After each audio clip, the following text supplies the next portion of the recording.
We could They always do do covers of Electric pop Spring if music anything in else. different genres. Okay. All right. Hey, it's open mic night, impromptu. We should do this more sometimes. I'm your host, Ben Wheeler. My co host, Anthony Marquetta, is here as well. And Hello. we are joined by best selling author all of a sudden, and I mean within the last 5 minutes, David Halquist. How are you How do you doing do? today?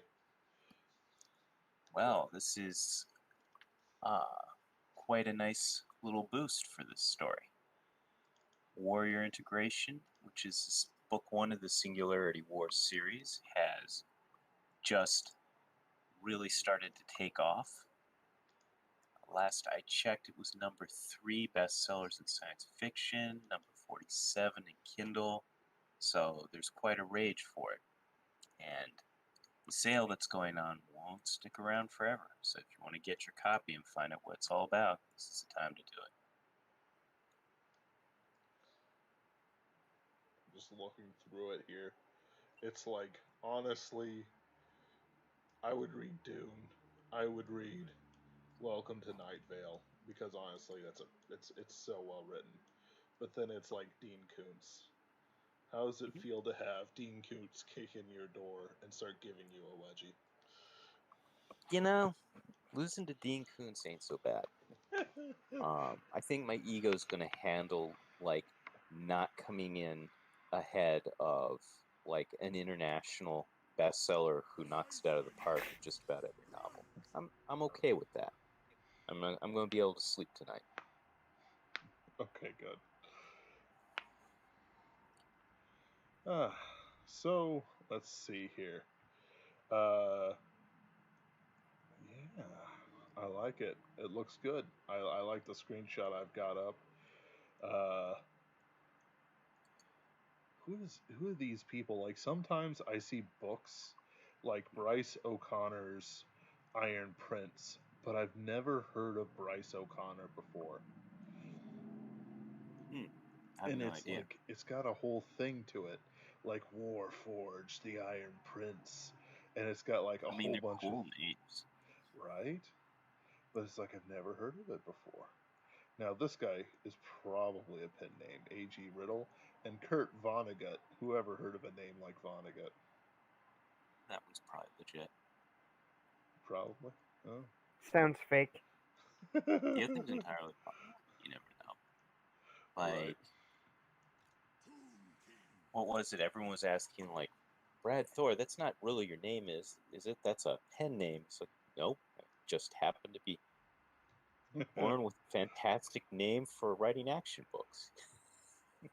Right. um, so, yeah, it could be. I have no idea. So how long has it been out there? Since April, right? Yeah, the first one went out April, I believe, and floated it, and it kind of took off, and now at this moment with promotion and it being on multiple platforms, it's really skyrocketing. I think it's maybe reached that kind of critical mass where people are talking about it to other people and saying, "Hey," Right. so So, like, when you get to that Hollywood elite parties, do you like pass a blood sacrifice to the left or the right? Just I'll saying, have like to know when I get them. you don't want to break the etiquette, okay? Like Satan will just like rip the soul out of your body. That's what I'm You told can't anyway. make it too high up without sacrificing a child in some way, shape, or form, though, so. Well, I guess I'll have to get the movie deal in a different state. Yeah, it's Anyway, true. Get somebody from Atlanta or whatever. honestly, there's kind of a thing like that going on everywhere. Um, the dominance of Hollywood at this point. First, it kind of broke with international film, and now there's studios throughout the United States and in other places that are producing stuff. So Mm-hmm. you never know. Yeah, well, Hollywood's not going to do very well after the Corona doom, I'm afraid.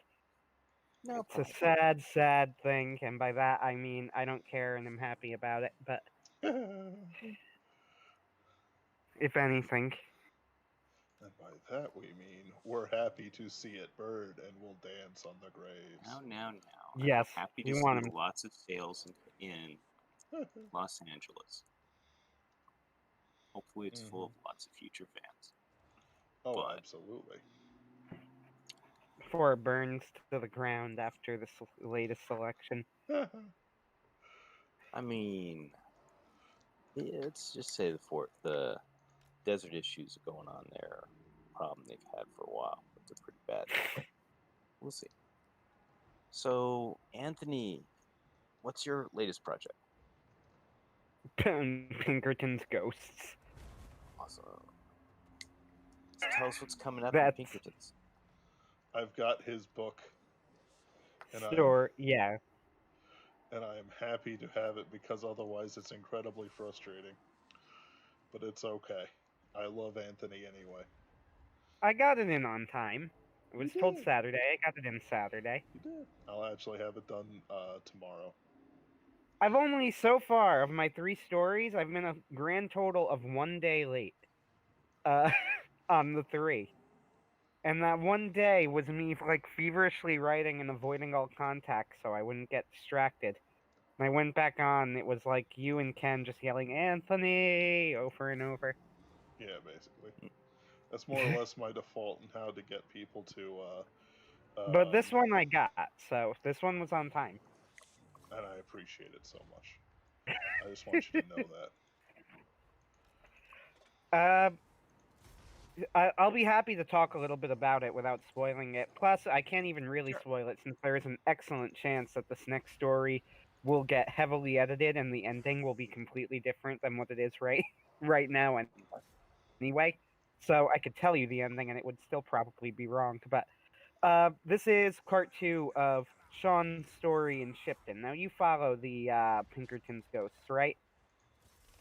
Mm-hmm. Of course. So, last story, Sean was visiting Shipton investigating werewolf maulings of civilians where he got ambushed by a werewolf and a rogue shooter in a warehouse.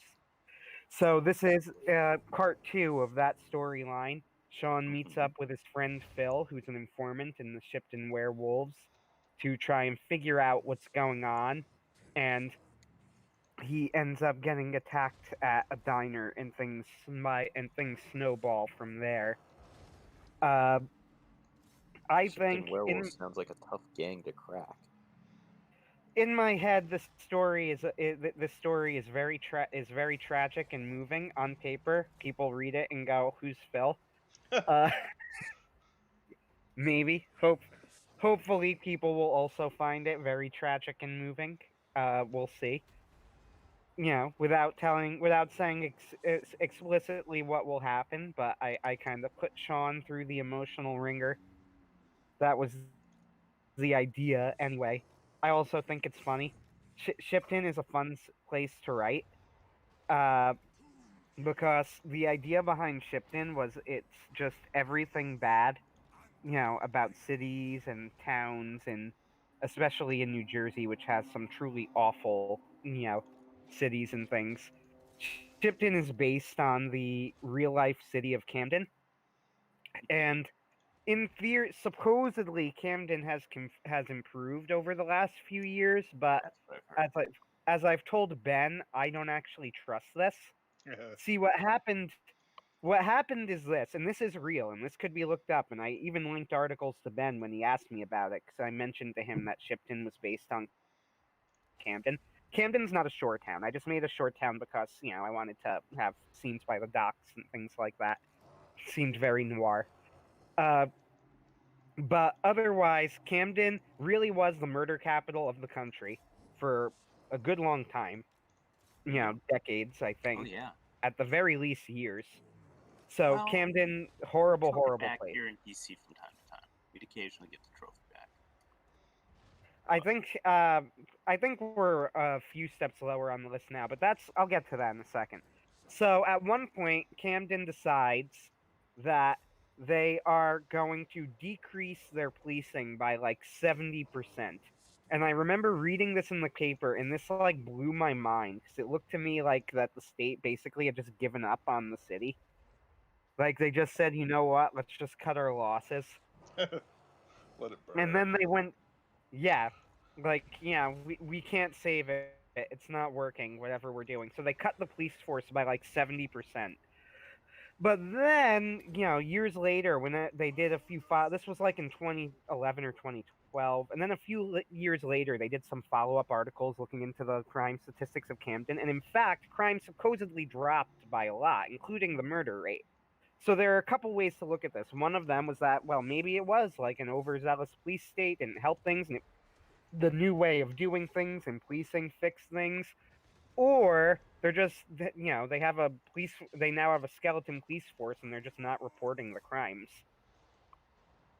I do not trust what they tell us is the crime rate, so I am skeptical of it. So that was the idea that I had with Shipton. So I actually wrote that into the backstory of Shipton, except I exaggerated it and made it a little more Hollywood. That like the governor decided that he was going to step in and take down the criminal gang element in Shipton once and for all, but it went embarrassingly badly. So to save face, he claims that they're going to change their approach, and he cuts the police force and leaves it with a skeleton police force and then declares victory. Look at the crime rate, it dropped. Meanwhile, Shipton is actually worse than ever, completely ignored by the state. The criminal elements run everything. The cops are corrupt. So Sean, in the Right. first story, Sean goes. Go Sorry, go ahead. ahead. Oh, it's a fantasy version of. It's like, what if you were making a horror story version of? Like, okay. Right. So in this next one, I always imagine everything in Shipton is as bad as it could be. So I always imagine, I can't exaggerate anything, which makes it pretty fun to write. So Sean in this next one, the next story, at least again at the moment, before edits, takes place in a diner, and I made an effort to make it like the crappiest diner. One of the neon lights on the outside isn't working, the upholstery is cracked, all of the food is burnt, and the waitress is rude. You know, just everything about it. It's all bad. Uh, so that was pretty fun to write. One day I may. So at the moment, I don't. This is the last story for now in the Shipton, saga. I will definitely go back to it, but not until some point in the far future. You're just hearing me head desk, but it's I'm alright. talking like at. It's like, ah. I have to, Ben. I'm not telling Yes, you you have to. anything. I'm not telling him anything You're surprising. absolutely, I you have to, absolutely have to. Yes, with the plot lines you but set it up, won't you be have for to. like months. Good. Yeah, I'm not planning on doing it for months.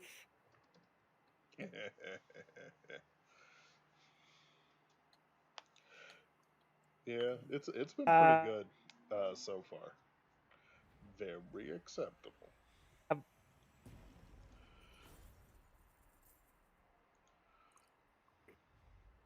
and there could be no higher praise than acceptable. I guess it'll work. We could live with. Not up to the usual standards, but we won't lose subscribers probably. Good work. We'll take it. Yep, that's And all that's I how I ask. got my job. What?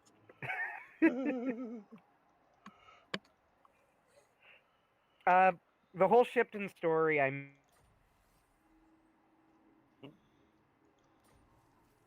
Anthony, you're cutting in and out. may visit Which means he's gonna just rush in one all at day, once. separate from the Pinkerton ghosts. In a That's weird. I hate my my computer. Can you hear me now?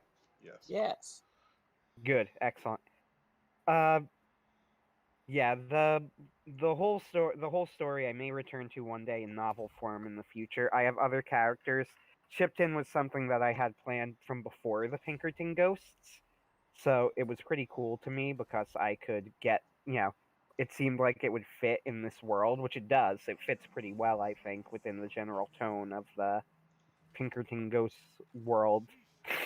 Have you considered making Shipton sort of like your version of like Derry or Castle Rock, how Stephen King has his like fictional town that's really kind of based on places he's been for his stories? Have you Well, considered making like a chronicle of the things that happen there? Well, what I'm trying to do in my stories, and I've been very open about this, and I think all three of us are doing it to an extent with different regions, but I'm kind of trying to show off all of the, diversity in the good way, the diversity environmentally and, in setting of New Jersey. And that's why the first story took place in the New Jersey Pine Barrens, which is legitimately one of the weirdest, strangest places in the entire country. Is it really And that creepy? the New Jersey Pine Barrens. Yeah. Oh, they are. It is definitely really that creepy. The Jersey Devil that whole legend comes from the Pine Barrens. Yes, the New Jersey Pine Barrens are real and they're weird and they make no sense. Hmm. The very idea of the Pine Barrens has always blown my mind. That there's this massive, creepy forest sitting right in the middle of New Jersey, of all states, and it with all of these weird supernatural creatures and things. And Why we are hasn't the most somebody gone in and put it to the axe? No one dares. exactly. We're Well, it's that New Jersey is the single most densely populated state in the country, and this is with the Pine Barrens being almost completely unpopulated, right directly in the middle of it. I'm sure you got the occasional And we're like shack still with the guy like out there in the middle of the night. Oh yeah, there are 100%. There are rumors of the forest people living deep in the Pine Barrens who go uncounted by the See, census. yeah, that's you That got to is count that. Everyone's got to count.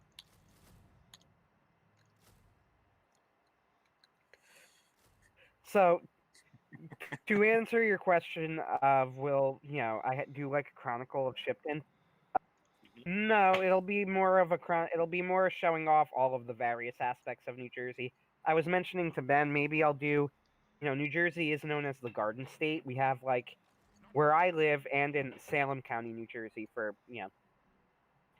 a little bit of geographical trivia, we have a lot of farmland. I may do like a Children of the Corn sort of thing. Yeah.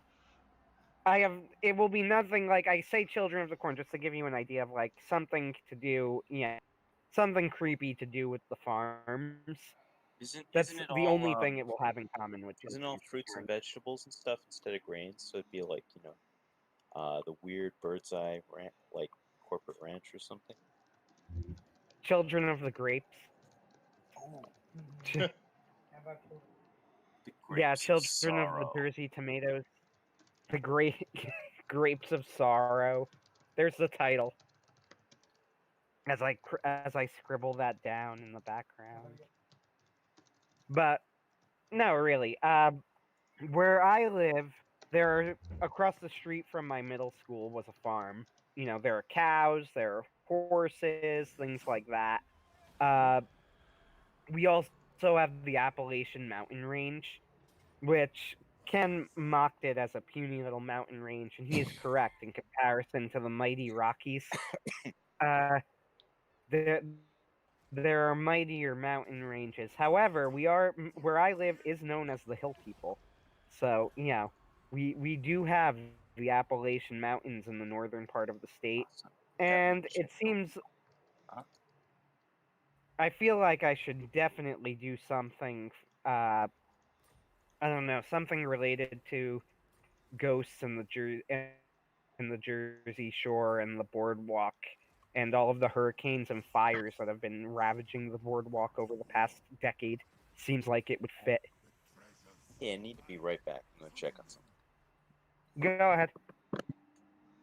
Ben, where are you going next in your stories? So for the next one is going to be a time related short story where Jack Morrow is called to um, a certain Illinois town where he has to investigate time skipping within the area, and he spends some time investigating and in general, doing interesting things. What's with these people?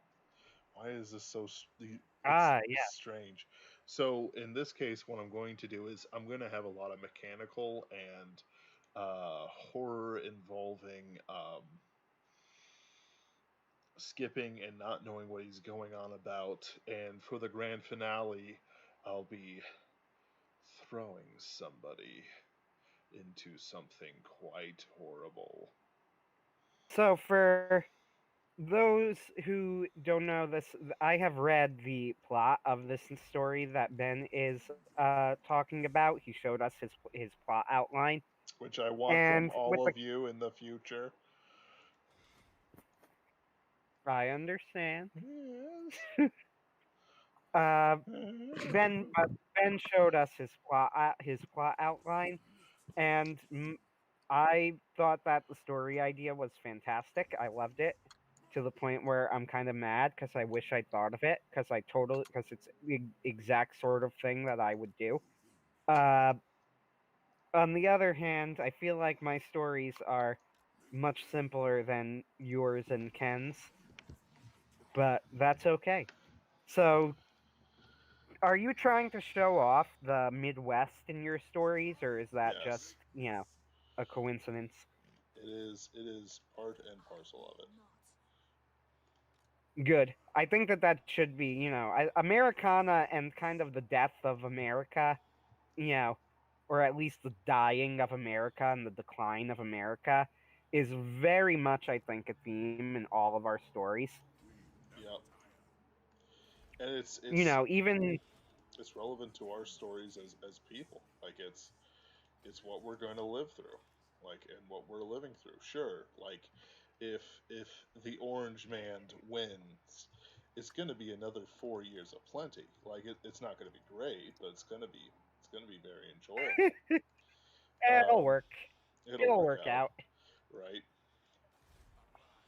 But I mean, yeah, people have been trying to scare me like, if Biden wins, and I can't bring myself to be too upset about it. Part of it is that, like I am a Christian, so we are commanded not to be afraid, but I would be lying if I said that, as much as that is an ideal for all of us, we don't live that. However, it's just generally like if Biden wins, what can I really do? yep. Why even be worried about it? Like Hmm. what happens if Biden wins? Well, things may go to hell in a handbasket faster than we thought. Should I be crying over it? Will that help things? You know, Nope, it I won't mean, help anything at all, actually. exactly. Which is the biblical wisdom, be not afraid. We have our hope in Christ. So I am very much prepared. I think anyway. We'll see. Nobody knows. Everybody has a plan till they get their teeth knocked in. I think that was Mike Tyson. Everybody has a plan till they're punched in the face. But Exactly. I feel like I'm prepared well enough for whatever happens on election night. You know, Vox Day is commendably has stuck to his guns predicting the Trump slide, and this I respect. He has Hmm. stayed consistent. With that said, I don't know if I share Vox's optimism in the Trump slide. I think if you asked me to guess, I would say I think that Trump will probably win, but it will be close. The Hmm. other thing that I've noticed is that Vox is probably wrong about as often as he's right, Hello. but he's just so confident. Hello, Right. Hello, Ken. I'll finish my. Gentlemen. I can. Oh. I'll finish my sentence and I'll let you cut in. I was saying that what I've noticed about Vox Day, who I have great respect for, but is that he is probably wrong in his predictions roughly as often as he's right, but he's so self confident with everything that he hides that very well. Uh, he was one of the only people who consistently predicted a Trump victory, but then he also predicted that the Republicans would win the House.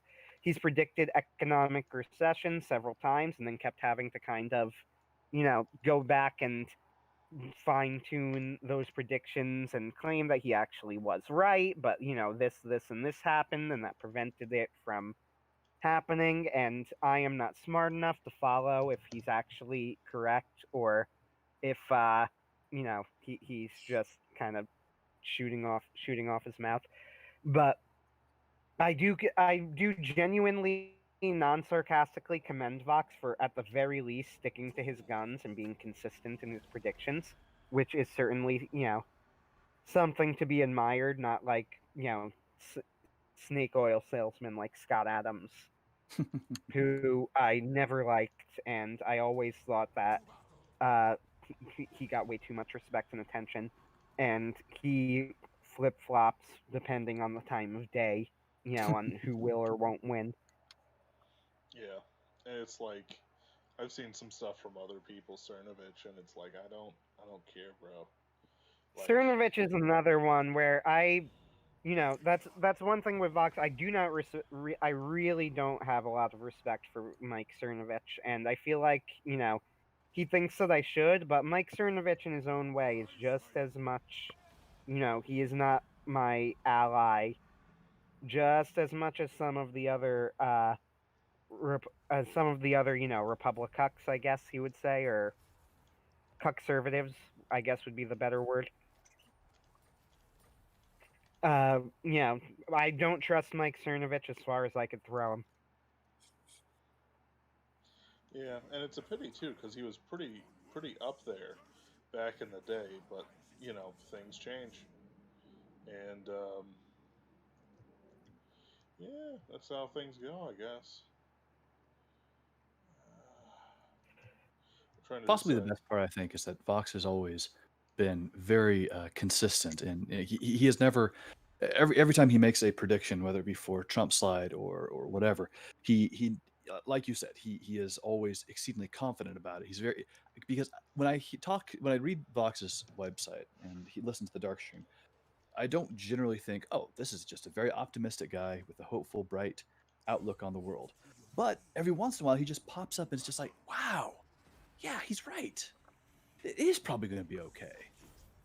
Yeah, the thing is that as somebody who has been reading Vox for a few years now, Yeah, at least 8 you for me. people Right. right, like at least people don't remember like that Trump coming in really did make a big difference in his level of optimism, I think. I True. would have thought of Vox as one of the more depressing writers who I read consistently. Then Trump came in and kind of turned his whole, blog around in a sense. I mean, it's Yeah, still a pretty he's still very much in the America's already dead camp, but sure. at But the he very makes it very least, clear he doesn't want black pill thinking throughout his website. So no doom and gloom, yes, no nihilism, any of that. Yep. you get all of these different perspectives on of people I respect. There's John C. Wright, who is an old-fashioned classical liberal of the type that you would have seen in early founder, colonial era America, or post-colonial, I guess, era America. The sort of person who would have agreed with some of the founding fathers. Heck, Uh, 30 years ago, we probably would have called John C. Wright a pinko commie. no, I don't think so. I just mean I from the don't sense think of the political window has shifted so much that now the conservatives are the ones that are conserving liberal values. John C. Wright's an old-fashioned classical liberal. I think he would. I'm not trying to. I'm being very particular with my language. I hope I'm not misrepresenting him, and if I am, please feel free to correct me. I think I'm just saying what he would say. Classical liberal, Thomas Jefferson, right? Yeah, Like Jeffersonian liberal. yeah, he Uh, has not changed much in his viewpoints. He's also been very consistent. yeah. But if John We would need to disagree with you, I would respect love to watch him duel you to the death. him. In all He's seriousness, as pretty funny good as it with would that be to rapier wit. As fun as it Mm. would be to debate John C. Wright on politics, in all seriousness, this is one of those things where if he were to say, no, no, you're wrong, I would just defer to him because I would be like, I'm trying to characterize your views accurately, so you would know. Like, if you don't consider yourself a Jeffersonian liberal, please, by all means. And if people ask me what I am, I always call myself a Tolkienite because that's the closest thing I could think of. I agree with J.R.R. Tolkien. I'm, and if they ask me if I'm a monarchist, I would say no, but if I were British, I would be. Uh, so if I lived in Britain, I would probably be a monarchist. Hmm. But since I don't, I do, however, I'm not like a slave to democracy or the vote or whatever in that sense. Like, I don't think that I am also not particularly enamored with the American Republic as an experiment. I think that it was probably successful for, a few decades or so, and that it For is about four worth score and 7 years. trying. I don't know what the score is, so I can't say if I agree Really? with What? it. Nope. Anthony, I'm disappointed in you. You're a teacher, for crying out loud. It's 20 years. Ah, I see. Yeah, well, I guess up to around the Civil War, you're right. I would say that the American experiment probably was successful. I don't have any particular issues with it. I think that the idea that we should be trying to live out the American experiment properly makes sense. But with that said, if somebody were to come, if somebody were to come in and give me an argument that monarchy made more sense as a system of government, I would hear them out. I mean, because to me, it's just various systems of government, one of which is going to work better than the other, and all of which can work under the right circumstances, depending on who's running it and the particulars Well, of your historical situation. foundationally, an argument for monarchy is an argument in favor of tradition. Right, So exactly. it would be one thing to make that argument in a situation where you have a country that actually has a monarchy or has a constitutional monarchy, but in a situation where the tradition is foundationally that of a republic, like in our case, there's no tradition-based argument for monarchism. The tradition argument instead says you go to, the republic, separation of powers, etc. I mean, Which don't generally makes look at me tradition-based though. arguments are more like each kind of everyone trying to find their own way and like respecting their past. I mean, don't look at me. I'm skeptical even that the American Revolution was necessarily justified. I'm not even fully convinced of this, having heard arguments for and against. So, like, one thing, for example, while people will say, and they will say correctly, and this is absolutely true, that this is not the be all end all by any means in terms of what justifies a rebellion or a change of government, but the quality of life in the American colonies in the 1700s was unbelievably high, probably the highest in the world at the time. Until something happened. The intolerable acts. Well, And when even you, still, they got, weren't that when you bad. got someone hanging from most every lamppost, your quality of life goes way down. It was what really sparked the American Revolution more than anything else was the intolerable acts. And It's really just I, about a 5% sales tax on things. well, The Tallbacks much were you make. extremely. the The taxes Tallbacks were themselves. minor considering to what we have now.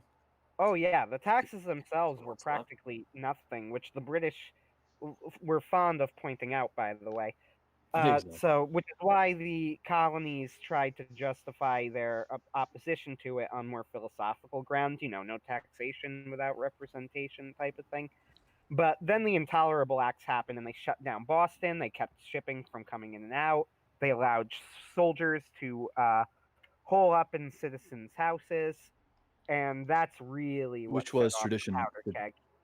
I mean, soldiers Well, quartering in houses was tradition for hundreds of years. Frankly, I would It, say that it's not that the it's tradition in an occupied area, and that was kind of the thing. It was an occupied area. right. So like you wouldn't have that happening, say, in London, unless the soldiers happen to be back home from like in between service. They'd be on base in the base housing. Well, So no country in the world, no empire in the world hated their veterans and soldiers more than the British did, which is why the way the Redcoats Kipling's. got treated. Oh yeah, Tommy, Kipling's The famous thing poem. about Tommy, the is absolutely about fantastic. quartering in the early American Revolution days or late colonial, early Revolution era. I don't even know if there's a specific name for that era. I don't know. The thing about the whole thing about soldiers quartering in homes was that it was not something that anybody wanted at the time, and after the Intolerable Act specifically, what happened with the Intolerable Acts that the British knew that they did not like the Quartering Act. So after the Intolerable Acts, they intentionally went out and they made their new Quartering Act, which was part of the Intolerable Acts, even harsher. Like, I think originally it was that they could stay on grounds if you had a room free. And then after the Intolerable Acts, the rule instead became you just had to let them in no matter what immediately, or else you would be arrested. And that is one of the reasons that, the quartering is in the Bill of Rights, Yeah. I And believe. which one is it? Which one? Like, I remember. What, Third Amendment or something? It's like number 5 or 4 or something like that. It's not 5. I think it's There's 4. if 3 you or look 4. it up, there's like sort of a running joke that nobody ever invokes that amendment. That's because it's not an issue at the moment. Yeah, It could be a it's not an issue in America. The last time that we've had any invasions on American soil, not counting isolated attacks like 9/11, was the War of freaking 1812. So yeah, I mean, it's I I think mean, you could argue that the Mexican-American War. we attacked them though, didn't we? If I'm not mistaken, It's I It's kind could of be dicey. mistaken.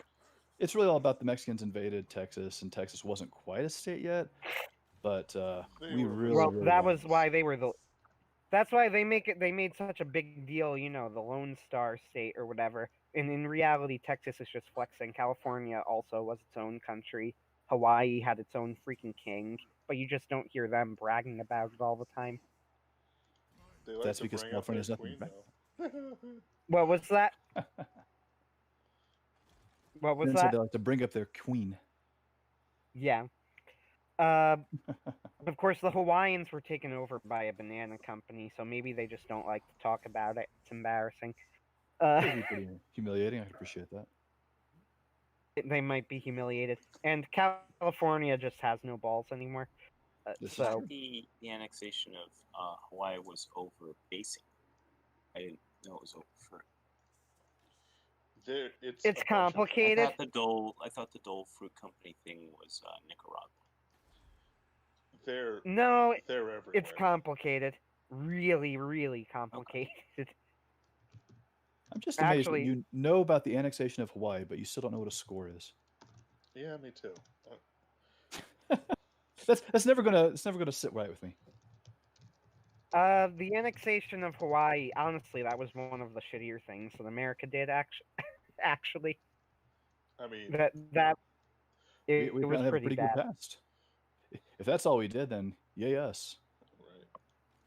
Well, look, here's the thing. We actually did, as much as I don't like SJWs, we did in fact treat a lot of the Native Americans, or American Indians, I should say, because we use proper terminology here on the Superversive live stream. Here, here. Anyway, as much as we treated the American we really did treat a lot of the American Indian tribes terribly. Of course, as anybody who knows anything about history will point out that's not black and white, blah blah blah, but there is certainly things for us to not be proud of in terms of our course. history with the American Indians. And there are things not to be proud of in terms of the Spanish-American War when we went more imperialist and the annexation of Hawaii. With that said, with the American Indians, as always, it's a whole lot more complicated than that. Like, a lot more complicated than that.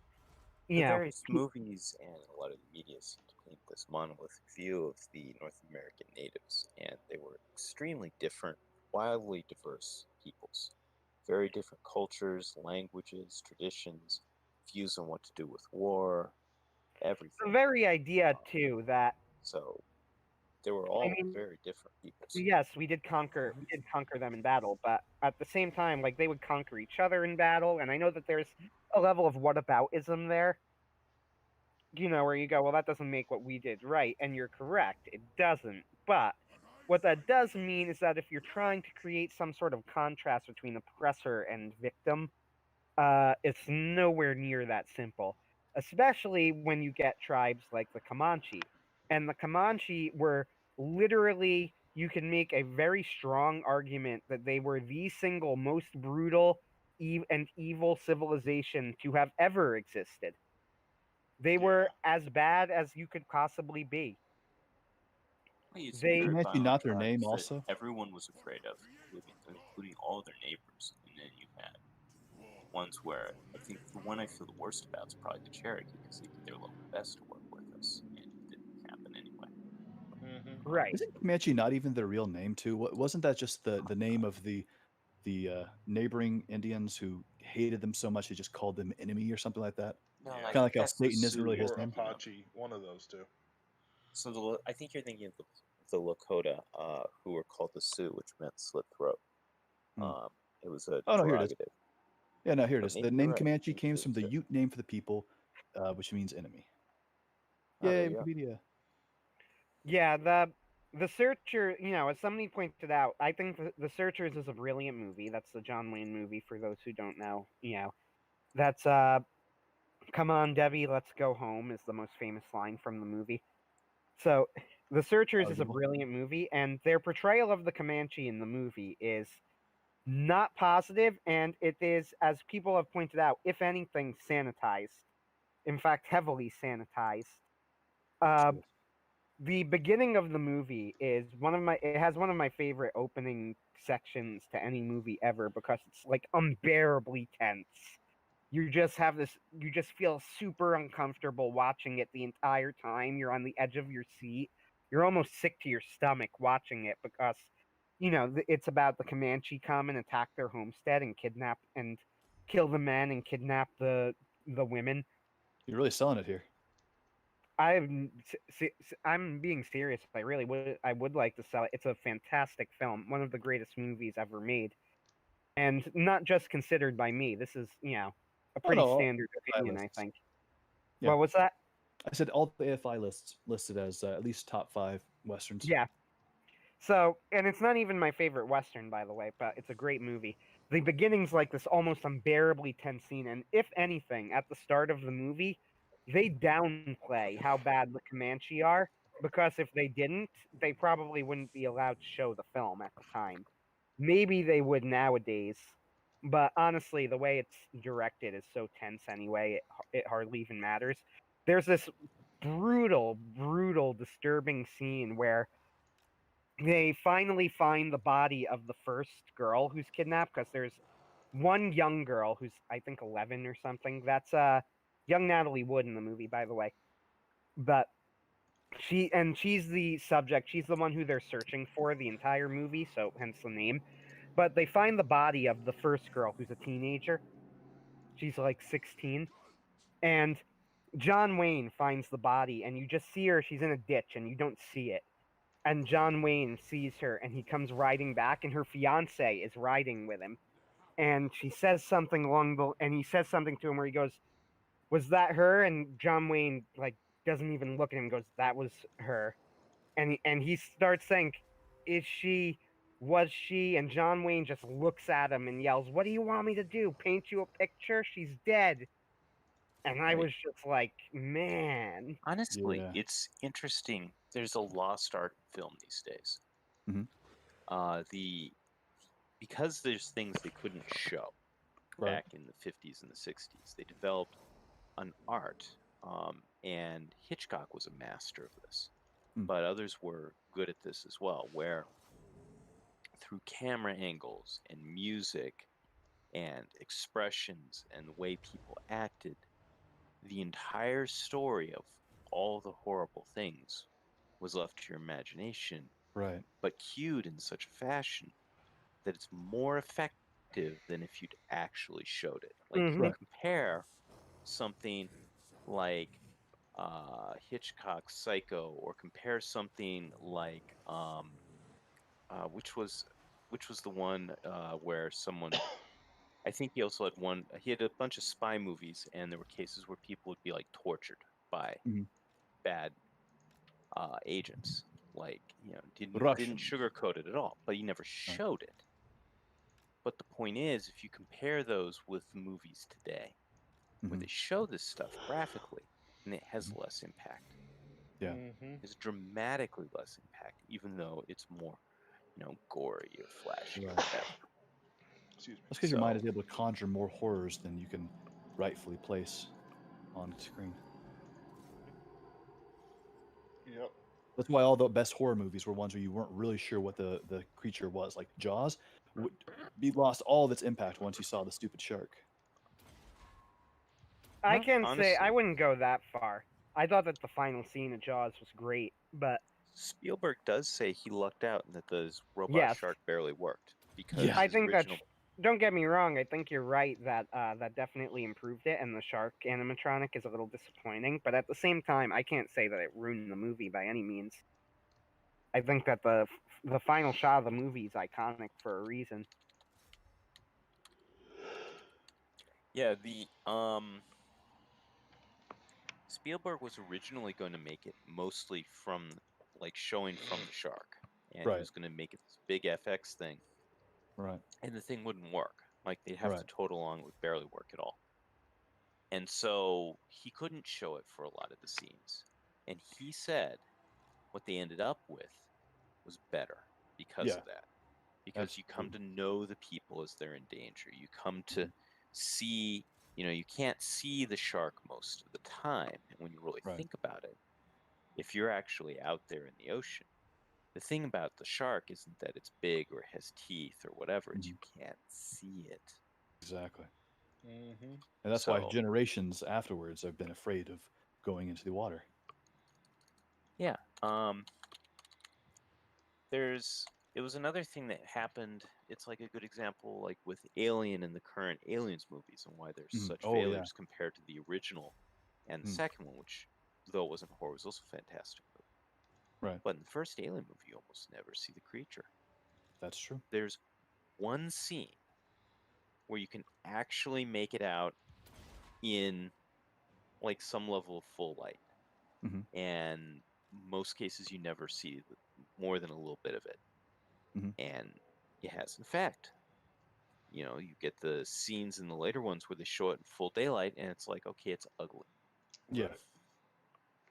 Like that was like Alien Covenant did a lot of things poorly, but one of the biggest ones was the just showing the alien in broad daylight. It's like, but why'd you mess it up? It would have been so easy just to set the scene at night. The thing Right. crawls over, scratching at the window, trying to break in. You Hmm. don't see it through the cracks, but it's trying to come in. Like it's. Hmm. And by the same token, I mean Predator was most effective when you didn't see what the predator looked like. Yes, Mm-hmm. very much so. When they now that finale where you do see it still worked, hmm although it lost all its mystique in the later ones because once you've done the big reveal, you've done the big reveal. Right. I unlike a lot of folks, I like the second one with Danny Glover, but it's a It's okay. totally different kind of So movie. did the critical Yeah, I agree. drinker, I believe. Yeah. But True. it's a different kind of movie, and the horror factor's less. hmm So they put in other things to make it work. But you don't get horror without the unknown. Right. Um, and so honestly, it's one thing that's been going well with Pinkerton's Ghost is you guys have been hitting the requisite, like, strong points for horror. You've got isolation.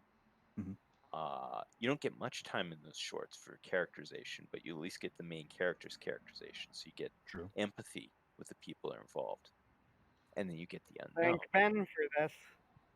Yeah, and then you get the unknown as they're struggling with what's really going on. You don't just Mm. up and tell people. Mm-hmm. People have to Absolutely. figure it out. They have to figure it out. Wrestling with it. Often they don't fully understand what's going on. Exactly. It's as much a Yep. mystery as it is a horror. It's like, yes, I know this is an evil spirit. I'm still gonna run. What? Yes, exactly. It doesn't matter if I know what it is. You think knowing what it is matters? No. If anything, that one makes of it these. worse. I am running. I've spent years training my legs specially for this particular scenario. Hey, that was one of the things I loved about Dresden Files is, Butcher realized that, yeah, okay, when you have near unlimited potential control of the elements, you're still going to run up against things that you have no chance against. So Well, Dresden that's the thing constantly with is running. Dresden. He's still just a guy. He's Exactly. got magic. He's smart. He's got friends that help him out. But he's a guy. He is. Knock him out and he's out. Have you guys read the latest one, Battlegrounds? I'm not No, going I'm to waiting spoil for it anything. I'm to just go asking. into I haven't paperback read so it Dresden can fit Files. in with the rest of my collection. Ah, very nice. They have to be even. I can appreciate that. I keep getting Had you- distracted. I'm still on Peace Talks. Oh, Peace Talks was. I thought Peace Talks was quite boring because it was just the setup for how incredible Battlegrounds was. Oops, I gotta take care of something. I'll be back. Certainly. It's probably all the money he's rolling in for being in Yeah. top 50. Oh, wait, he's in top 50? Yeah. With which book? Warrior Integration. Nice job, David. Hard I'm Moon. gonna have to buy a copy of that myself. Let's see. Warrior Integration, is that what you called it? Yep. All right. I'll put a link on it in the chat. Ooh, very good. Yeah, I'm really excited because my next story is going to be a haunted house kind of story, and that's going to give me all kinds of opportunity to play with the unknown and isolation and stuff.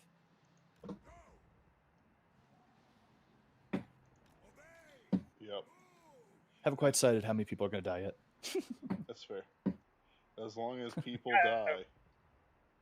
Oh, I'm sure. Ken, since you're here with us now, Indeed. since I talked about this earlier and I asked Ben about this earlier, I'll ask you. So, I said that I was intentionally trying to show off New Jersey as a setting, and I asked Ben if he was intentionally trying to show off the Midwest, and he said that that was definitely one of his intents. Are you trying to show off the West Coast as a setting in your stories, or is that a byproduct? Oh yeah, definitely. So obviously, my first takes place in Griffith Park. One of the largest parks inside a city in not just the United States but also the world. And then you've got, episode 2, whatever, takes place in a concert hall. But episode 3 goes right back to the Oregon coast, and it's steeped in Oregonian geography. In fact, the original version of that script was way more of a travelogue, and it was actually kind of terrible. So finally getting that edited down and not sucking was a important aspect of that process. That's what I'm here for. That's right. All credit to Ben here, faithful listeners. He is a fantastic editor. He is. I owe him a debt for helping my work that's in Planetary Soul coming out this November, if I understand correctly, right? Yep. That's coming out pretty soon, actually. It being November, absolutely. The sun will soon rise. Ooh. Yeah. That's the S-U-N or S-O-N? Or is that part of the mystique? It's part of the mystique. Yay, mystique. Always answer that way. Speaking of mystique, Ben, are you playing Total War Warhammer? Yep. Is that the game you're... Yes. So, like, my problem is at a certain point in my campaigns, the Empire just spontaneously unites and forms Prussia, Germany, and decides, I don't like you, and just comes rolling down. And when I'm calling the Reichstide. That would never happen from the Germans. No. Right? The Germans are very peaceful, yes. Yeah, very peaceful. But it's The only The only Total War I've ever actually played myself, and this was many years ago, I think now, like probably like 5 years ago, is Total War Rome, A and good one. I found it pretty fun because I did put a fair amount of hours in it, but I had two problems with it. The first was my own fault, which is that I never properly learned how to handle the battle system It's the in pretty Total fault. War. Yeah, which is really my fault because it was learnable. So I Mhm. would try some of the, I had like a special edition, so you would be given the chance to try out historical battles and whatever, and I would get crushed. But my other problem is a little bit more foundational with the game, and it's that the game went so slowly. I had no idea how to tell if I was doing well or poorly after like many hours. It was still hard for me to figure out if I was or wasn't in a good, particularly good or bad position. I think that's an Anthony problem too, because I played I played that game a lot in college. And while I didn't like it quite as much as Medieval 2, Total War Rome was still a solid uh, genocide fantasy game. Let's be I did xenophobic. play. I put several It's hours really into in it, this so year. What'd you say, Ben? Let's be xenophobic. It's really in this year. Zombie aliens, nasty something to fear.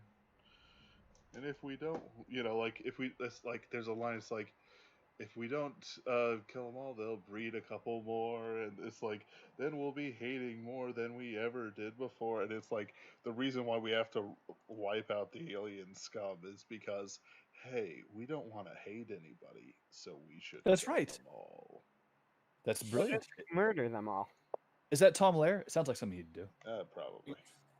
All I've got, so like He I was- save a lot of things in like Weatherbees from 4chan and stuff like that. And in Right. general, what happens is that I just name them whatever they are to me. So like it's completely whack.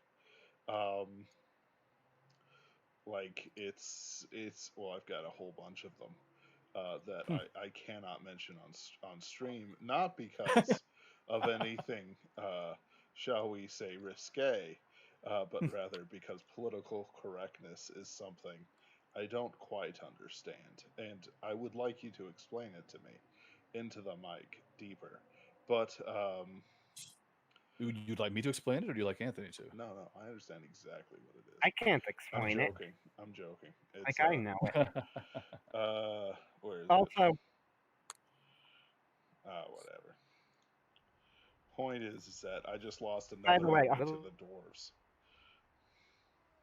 Losing to the dwarves, such a shame. Dude, like I've got I got so many armies. So many armies. let me see. I actually own another Total War that I've never played. I own Total War Attila. I assume I I must killed you. have gotten it one day when it was Ah. on like, and then I have 59 minutes. Is it just me, or is he cutting off? Yeah, He's he cutting cuts off. off. Oh, good, good. Sometimes my internet screws up, so I'm not entirely sure. Ben and of course David, I'll open this question up to you. Have you guys played Blood Bowl by any chance? Nope. I have not. Ah, that's great. It's football in the Warhammer universe. So you get to kill your opposing, quarterback with any kind of goblin or if I'm you're playing not the gonna goblin, lie, that sounds pretty fun. I played it's a lot of fun. Mutant Football, which is a similar game. Never heard of it. Yeah, This is turn based though. just a little arcade thing where you get they all have like orc names, and Mhm. you could murder the referee. You could try and murder the referee, Mm, Then he can't stuff like that. see you cheat. Ho ho. that's Exactly, right. that's the idea. They can't penalize you then.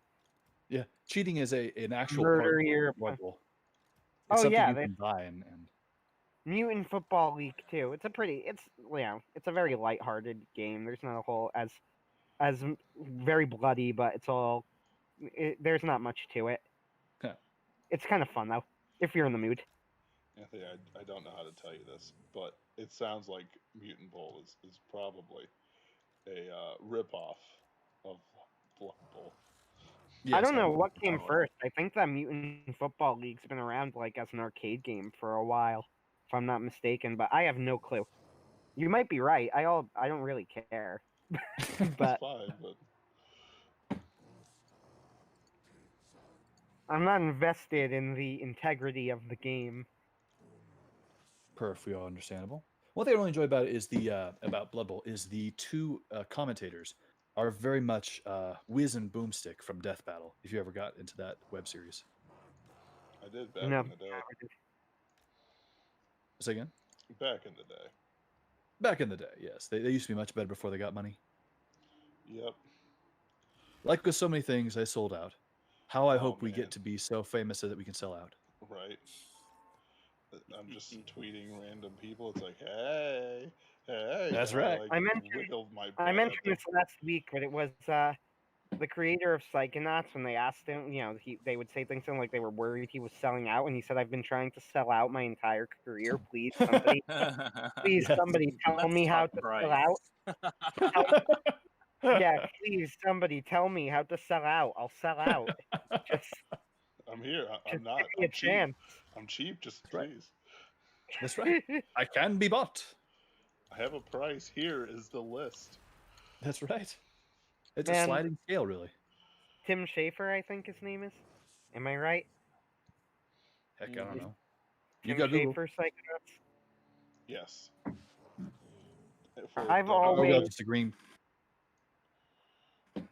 I've always thought and still think that Psychonauts was overrated from the beginning. Never had a chance to play it. I There's just too think many it's games to kind get of involved in. I think it's kind of amusing, but it's not as funny as everybody says it is. And I think the gameplay is just not very good Mm.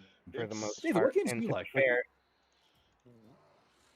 what games do I like?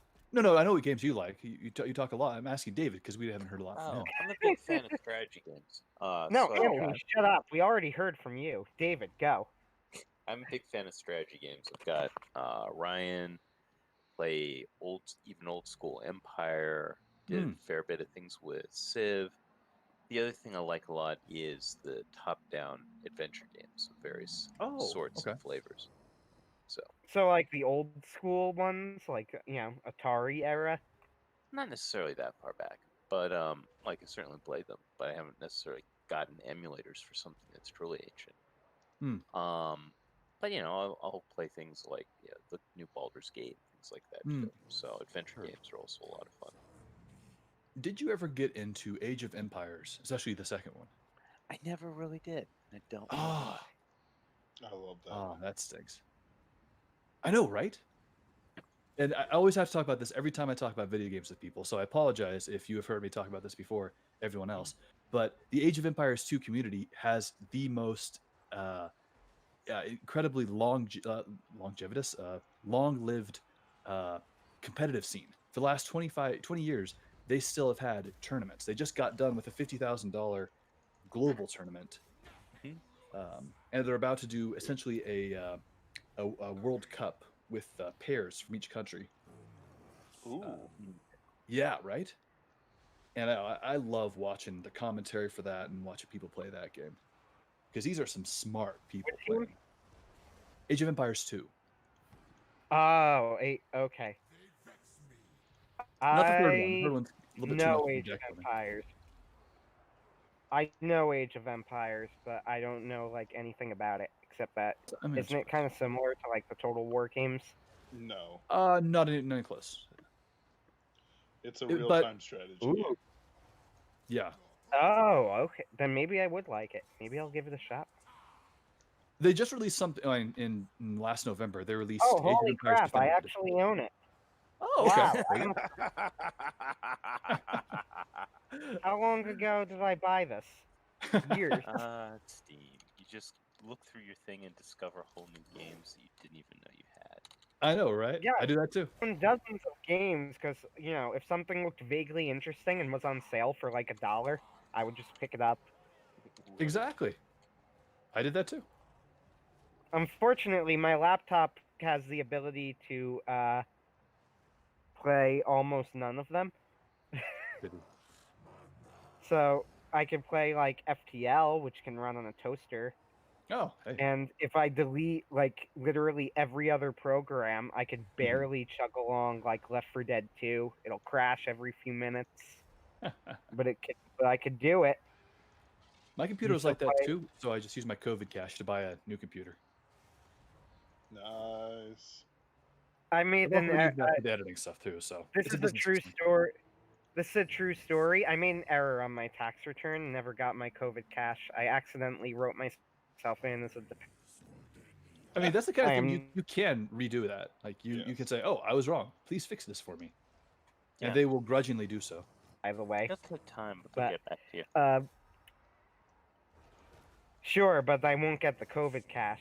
It'll take I mean- so long. If it will take me, it would have taken like 3 months just to get that fix, and then it would have been way past the time for the, and then would have been way past the I mean, time I for the applied COVID back in cash. April, and So it was. I applied in April. I made a mistake. I didn't get anything, and then I had to redo everything, send them multiple reforms, and I finally got mine at the end of July. So, if you put in the time and you actually go through everything, they will eventually get back to you. Sure, but I wouldn't think that they would give me the money. Well, you never know until you try. Try. True. Maybe I'll make an effort one day. The question is does my greed outweigh my laziness? I mean, mine definitely did. Yes. It's one thing for your virtues to conflict with each other. What do you do when your vices are in conflict? That's a fair question. Ooh, that's a story idea right there. There you go. Right. John C. Wright. What do we do? That's right. Help me, It's John a C. You're my moral only hope. question. A moral question. Is he listening? No, I don't know. Oh, okay. I sent That'd out been the very invitation to everyone, and I'm just watching another army get wiped out by a doom stack of like 4 armies. And it's like, where do they get these people? You didn't have You know, them? I'm currently playing Dark Souls 3. I got into all the other ones. I'm looking and through all of finally- my games on Steam and trying to figure out how many of these games have I not played. I haven't played Red Orchestra. Mhm. I have The not Soviet played. escape game, if I remember correctly. Yeah, I have not played a lot of games that I own. I've played Half-Life and gave up on it quickly because I realized I didn't like it that much. Not a huge Half-Life guy. I Half-Life actually, was a fun lot of fact, fun. I didn't care for the I other. own the Zoe. If you all remember our favorite game developer, Zoe Quinn, Mhm. she of Five Guys. I actually own her game, and I own it like on a recommendation from a friend before she blew up. Yes, it's garbage, by the way. I assume you don't have this friend anymore since you realize that their opinions are trash. No, he's a good friend. And to be fair to him, it's like a depression game, and he was somebody who had an issue with depression, which is why like he recommended to me like, yeah, it got the mindset pretty accurately, and maybe it did. I, thank God, and that is not sarcastic, have never been depressed, so I cannot say. But the game itself is not well made. I'll put it that way. The problem with like things like Depression Quest is that like they assume that depression is not solvable. Like Right. Agreed. all things in life Yeah, that are it had not it was solvable to my recollection in the game. not In the really. game, it was solvable. You could No. do it through therapy or medication. Medication. The thing is though is that like they left it open. If I like, keep in mind I played this so many years ago, back when it was hyped, and I didn't know Oh, who so you Zoe did Quinn play was. it too? Yeah, like I'm saying like 10 years ago or whenever it was released, back before Gamergate ever was a thing. Right. Or even like any like the last alliance of men and gamers. Uh, before we reunited. Um, so like it was just a thing that everyone was talking about for 5 minutes, and it's Mm. like, oh my goodness. Uh, with and they just burned down their own city. Okay. With with that, Better it's than you get it. no, they burned down my city too. Like, oh, they so basically she left it open narratively. She's like, yeah, Right. well, you feel better now, but in the future things will happen, and you're gonna have to keep doing it, won't you? But it's like the thing is that we aren't broken people permanently. Christ puts us on a path to wholeness. He saves us Right. from our sin, and he prevents our souls going to hell. He is there for us. He is our God, so on and so forth. But it's not the same as True, but you need perspective with this kind of stuff. Like self-improvement happens as a byproduct of salvation. It's mhm, not Yeah. the goal. Salvation is the goal. The Absolutely. self-improvement, the improvement of civilization, the increasing compassion and civilizational decency of civilization from all of this are byproducts. It's like the reflected light of heaven. But the actual goal mhm. is God. That's right. You guys think of any good Christian games out there other than, I think, The Last Dragon Cancer, which also tackles the issue of depression? Uh, about that game based on Dante's Inferno. Granted, it's not very what do you call it? It's not very Accurate orthodox, small orthodox, but or true to the I would source? say I It would say is. it's certainly Christian. It is certainly existing. Yes, right. That's a game that exists. It is certainly a game that exists, and I want it.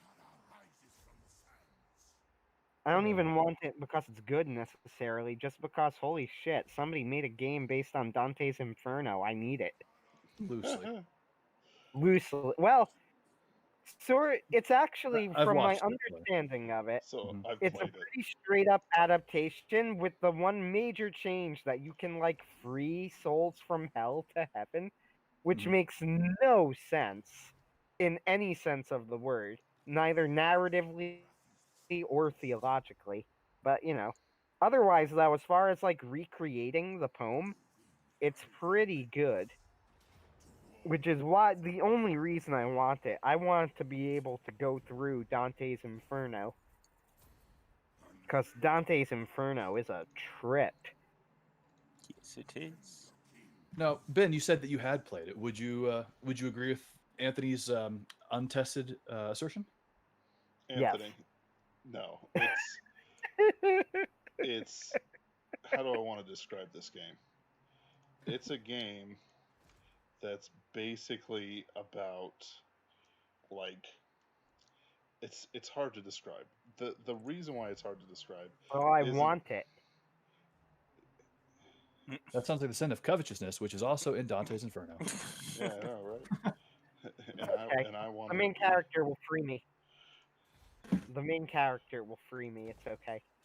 oh my He'll Ben, go goodness. do I down to recall that? hell until Don't I free recall, me. Ben, that the plot was he's trying to save his girlfriend, which was actually Dante Alighieri's girl who had died. Beatrice Beatrice, I or think it was. something. Yeah. So it took me a second to remember it because it's been like 10 years. Oh, But right. basically so it's completely changed because Beatrice was a undoubtedly good person Right. in Dante's Inferno. In this one, Right. she sold herself to Satan so Yes. that he, you laugh, so that he would return back from I do battle. laugh, yes. But the thing is that it was predicated on the fact that he would remain faithful to her. Well, he didn't, and he had sex with this Muslim woman he saved from a massacre. Death Whoa. comes from him. I think. I think she gets killed anyway. It doesn't matter. That's not the to me though, the reason that I want the game, the only reason, Is literally, it the demon that I want titties? this game. No, If it's you want to because fight I the want to manifestation go of life. through I want to walk through Dante's Inferno. I want to go through and see the things that are in the poem. And then That's it. Beyond Satan. Oh, Yeah, sure. Why not? hey, for you. Which you? This for you. Best-selling science fiction author Larry Niven Ooh, did. that's right. Did. Yes, he did one on Inferno. It's called Inferno. Hmm. And he plays it straight up. He doesn't try and subvert it or anything. It's modern. It's modern people in hell, Right. but he Yeah. doesn't. He doesn't try and undermine it. He also has someone there who's got a modern mind, and he's trying to figure out now what's really going on here. It looks like it's hell, but it can't be. Exactly. So, and it's quite good. So if you're a fan of Dante's and science fiction, I'd recommend it highly. As all men should be. So I'm reading the summary for the game, and it's not on Yay Wikipedia, which I'm sure is totally accurate and all that. Not only did Dante have sex and therefore a child with a captive Muslim, but he raped the poor woman. Your protagonist, ladies and gentlemen. Well, he's in hell. Yeah, Valid. that's true. I suppose he is. But like I said, the question is, do I get to see all of the trippy shit from Dante's Inferno in it? Because have if no idea. so, this is the game for me. I mean, if you just want trippy stuff, just Bayonetta. Maybe I will try Bayonetta. It's one of those games that my brothers tried to recommend to me. Let's see. Games. I would pay to watch you stream Bayonetta. That would be hysterical.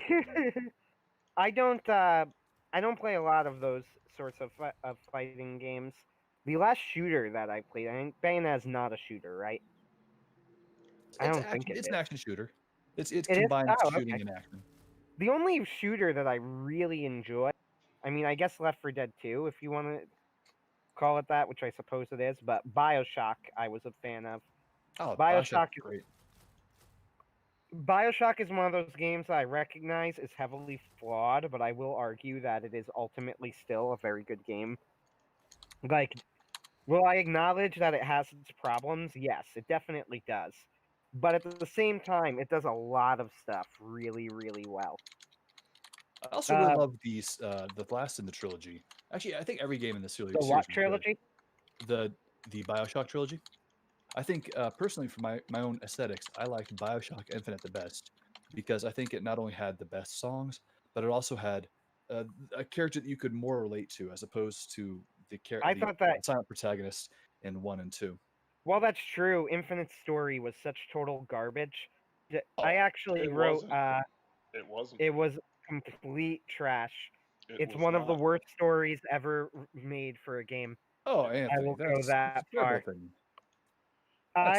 I will make that, and I will argue it. I was so mad when I finished it. That anti-Christian, nihilistic, nonsensical clusterfuck of a story. I wrote a horrible Bioshock fan fiction fixing it, and you can find it. I didn't get rid of it. It's still up. It's still bad. It's very bad. And I wrote it in like 10 minutes, and it's still better than Bioshock Infinite's ending. That ending is so bad. So Ben, since you also enjoyed the game, what did you like I about like it? the game. I like the game. I like the aesthetic. I'll put it that way. But I hated the story. So Ben, like with me, you also enjoyed the game. What did you like about it? So the thing that Yes, Ben.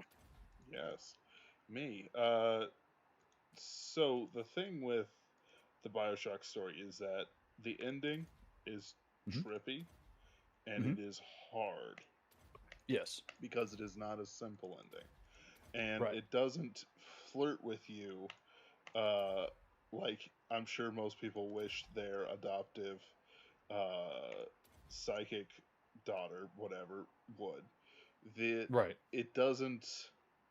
It creates. How do I want to put it?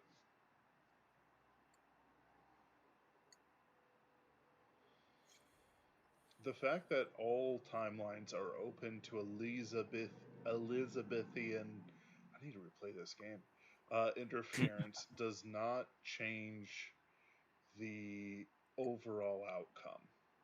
Right. The nor the cho- nor the nor does it invalidate, and they go out of their way to make sure that it does not invalidate the individual choices of Booker or the Right. other protagonists of Bioshock. Right. Even though it's trippy and it's basically a time travel story that's barely acceptable, it Right. still works. Right. It works in these ways. First, Elizabeth does not invalidate choices.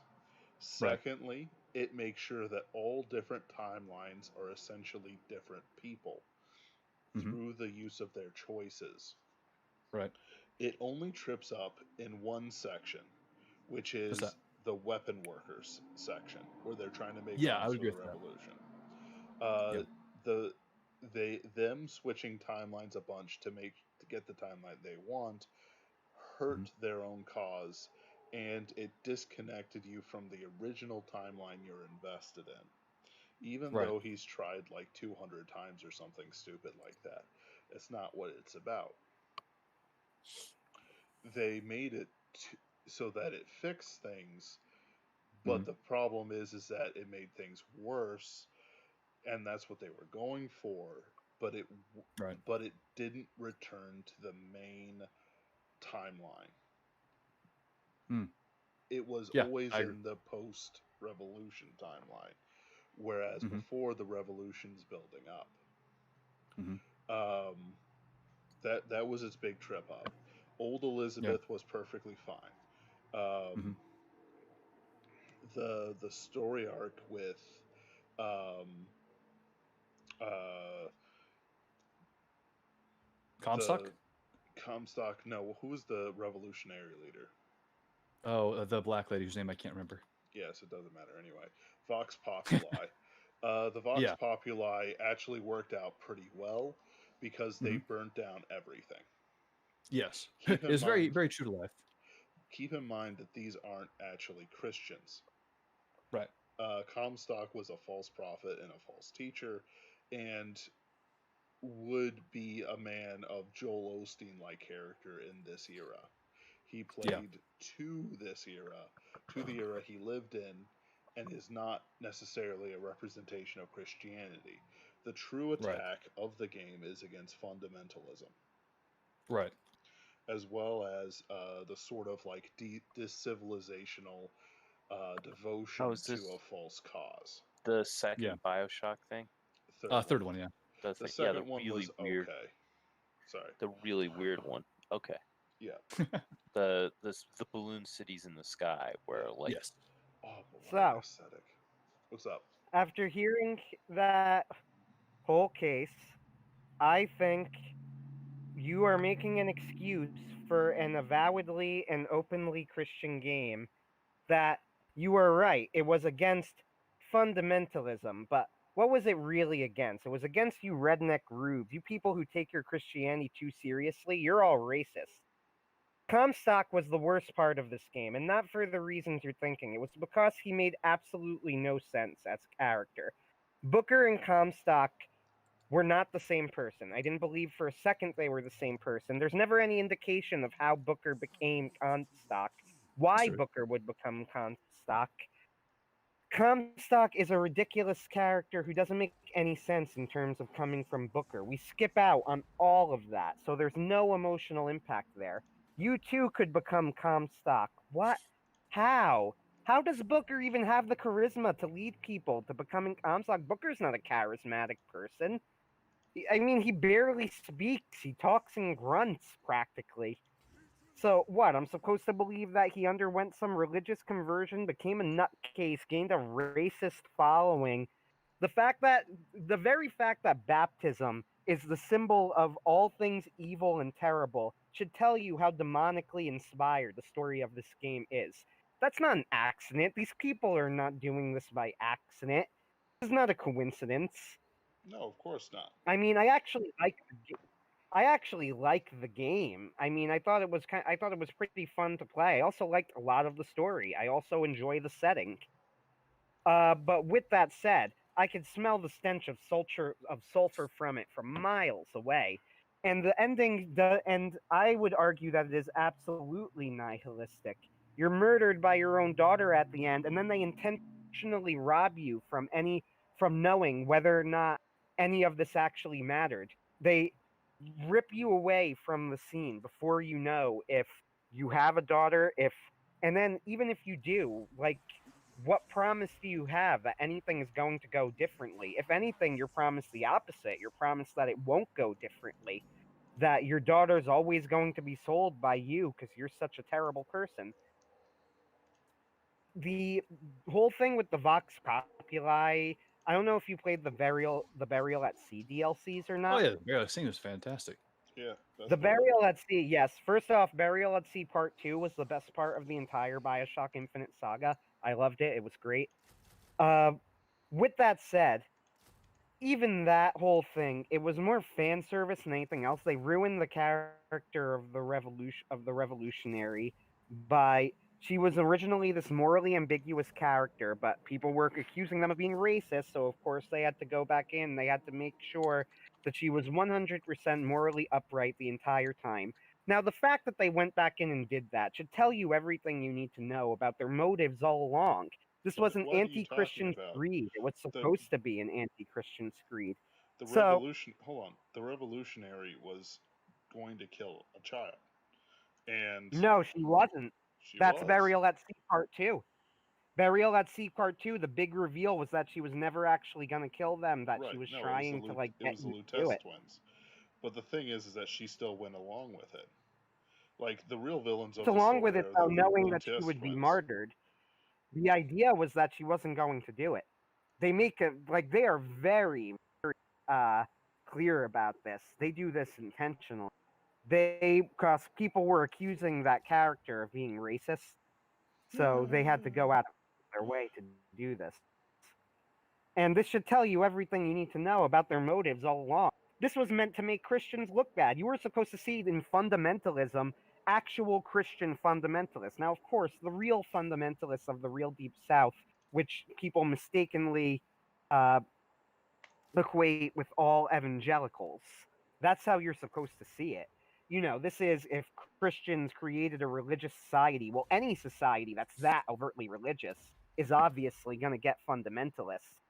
And there's no redemption. Redemption's impossible. You can only die. Your daughter will have to kill you. It has to be patricide. And you're robbed of knowing if there can be any real change as a result. No, I thought that the story was evolved into total nonsense.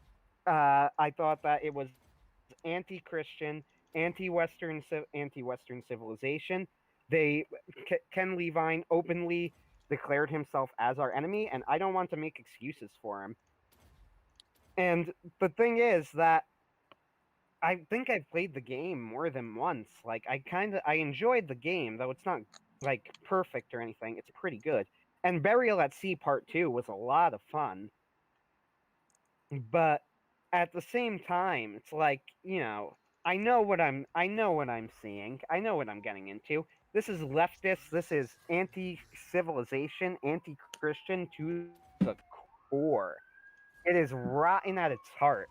And for that matter, the original Bioshock and Bioshock 2 kind of weren't. Bioshock 2 was anti-communist. It was, hilariously over the top about it to the point where I couldn't really take it seriously, but it was. And Bioshock 1 was, even though I don't know how great it was at this, was anti-Ayn Rand libertarianism. Oh, it's very much anti-Ayn Rand. Yeah, it was 100%. anti-Ayn Rand libertarianism, and I'm not an Ayn Rand libertarian, so again, I don't know how accurate it was in its characterization of Ayn Rand's views. I've heard from Ayn Rand fans that's very inaccurate, and I have never read and don't care slightly about Ayn Rand, so maybe they're right. But Anthony, I love how I constantly you say things like, "I don't like this. I'm not going to read it." Just yeah, because I you don't have care. very deep-seated opinions about things that you're decidedly never going to look into, and it's very entertaining. Well, I don't think that. No, hold on. I don't have a deep-seated opinion about Ayn Rand so much as I have the opinion that I don't care about Ayn Rand. That is a very very different thing. That's a very different thing. I will not opine about Ayn Rand's viewpoints. In fact, I will do the opposite and say that, for all I know, Bioshock is being very unfair to Ayn Rand, but I don't know. I don't care about Ayn Rand. She doesn't matter to me. She means nothing at all to me. On the other hand, Bioshock Infinite, now that matters to me, and it pisses me off. I get. I'm going to take Yes. off for now. I got a few things I'm going to set up for. It was good talking with you all. I wish Good talking with you, everyone David. success and prosperity in your various projects. I Ken, feel like your I audio scared stuff you away just keeps with my getting rant. better and better. Sorry, what? Thank you. I feel like I scared you away with my rant. Maybe a tiny bit, but that's okay. Other people do that too. David, I look forward to reading your book. I've got it on my Amazon list as we speak. Excellent. Take care, everybody. Actually, let me put that a Yes. different way. Ben, could you put that link up in the chat, or did you? Because I realized that I actually don't have it up. I was just looking for it. Take care, all. Congratulations, Well done. David. Thank you. Yes. I put it in the link. Perfect. Now I will buy it. Oh, wow. It is massively on sale. For everyone that's currently listening, I would like to recommend Warrior Interface is only $1. And the next book, I'm sorry, Warrior Singularity, Warrior Integration, $1. The sequel is free. Well, I'm sorry, now that's I for know Kindle. what I'm buying. I know, right? #1 bestseller, Warrior Integration. Heck yes. And Yeah. colonization science fiction. Oh, I'm sorry, book 2 is $4.99. Man, Amazon system is just whack. So after saying all of that, I did like Bioshock Infinite as a game. I thought it was pretty fun. I liked Elizabeth as a character. I liked Booker as a character. She's You know, probably I the liked a lot of best the ideas in escort it. quest ever. What was Say that? again? Best escort quest ever. Oh, 100%. Definitely. Much better than the Little Sisters in the original Bioshock. Much Oh, yeah. better. And frankly, despite your hatred of it, I actually really liked the ending. And I thought the full ending after the credits was even better. The original Bioshock, I am, like I said, I'm more than willing to admit that's very flawed, but I think that there were things about it that really worked. I think that Sure. the twist, the would you kindly twist, I actually do think worked very well. Oh, I think the absolutely. game sort of undermines itself by going deeply on the rails right after that, which defeats the Nope, entire your audio cut out. twist. I think, can you hear me now? A little bit, yeah. The game kind of undermines itself by going on the rails like immediately after that and really railroad through the rest of the game. Yeah, I agree. It also gets a lot easier, but in Yeah. the moment, that twist works exceptionally well. I remember it's possibly like one of the best video game twists out there. The only problem is that I thought is there's no boss battle with Atlas, which is fine because you don't really need one. But also, I don't like the final boss, Fontaine, is terrible.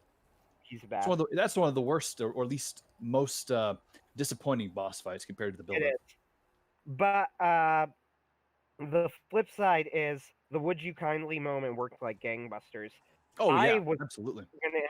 when it happened, I was floored, and it really worked perfectly with me. Like I fell for it hook, line, sinker, because Sure. I figured it out right when he started explaining it.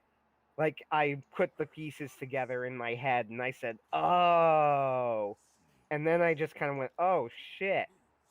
That's Now, part of the really problem is they really telegraph it right before you find out what it is.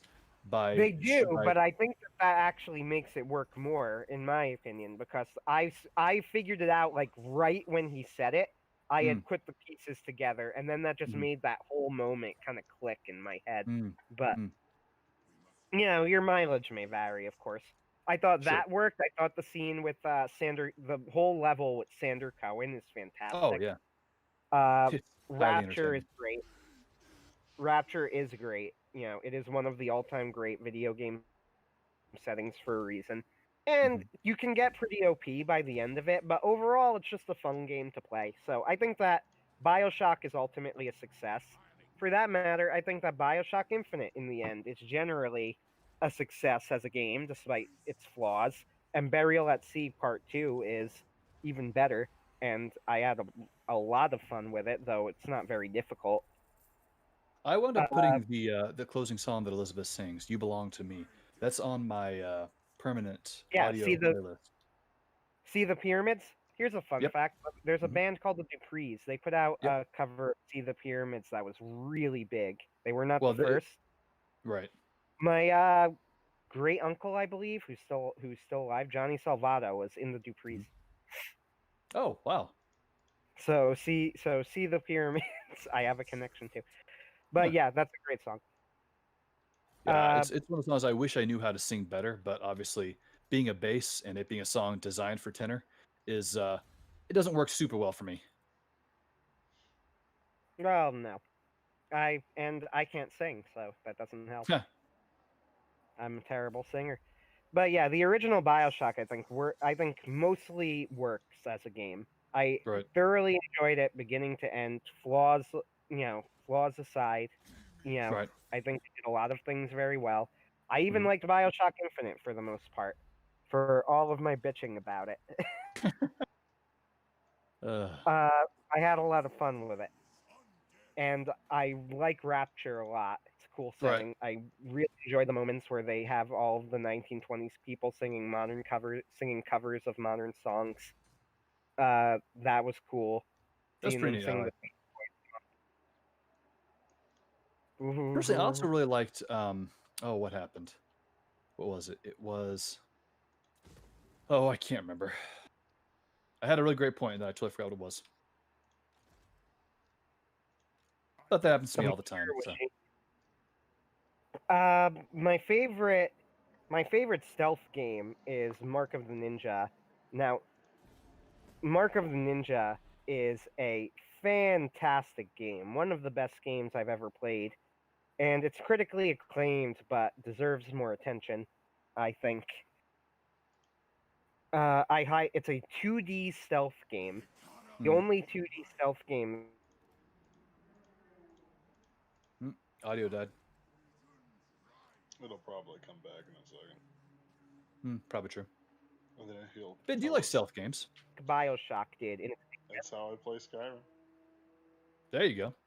I mean, nobody ever plays Skyrim with magic or whatever. We all do stealth archer. I didn't like Skyrim. I've never Oh man. finished a game. You like so the one time I actually sat down, I was like, I'm gonna beat the main game of Skyrim. The Right. thing glitched, so I couldn't absorb Dragon Oh. Souls. Oh man. So,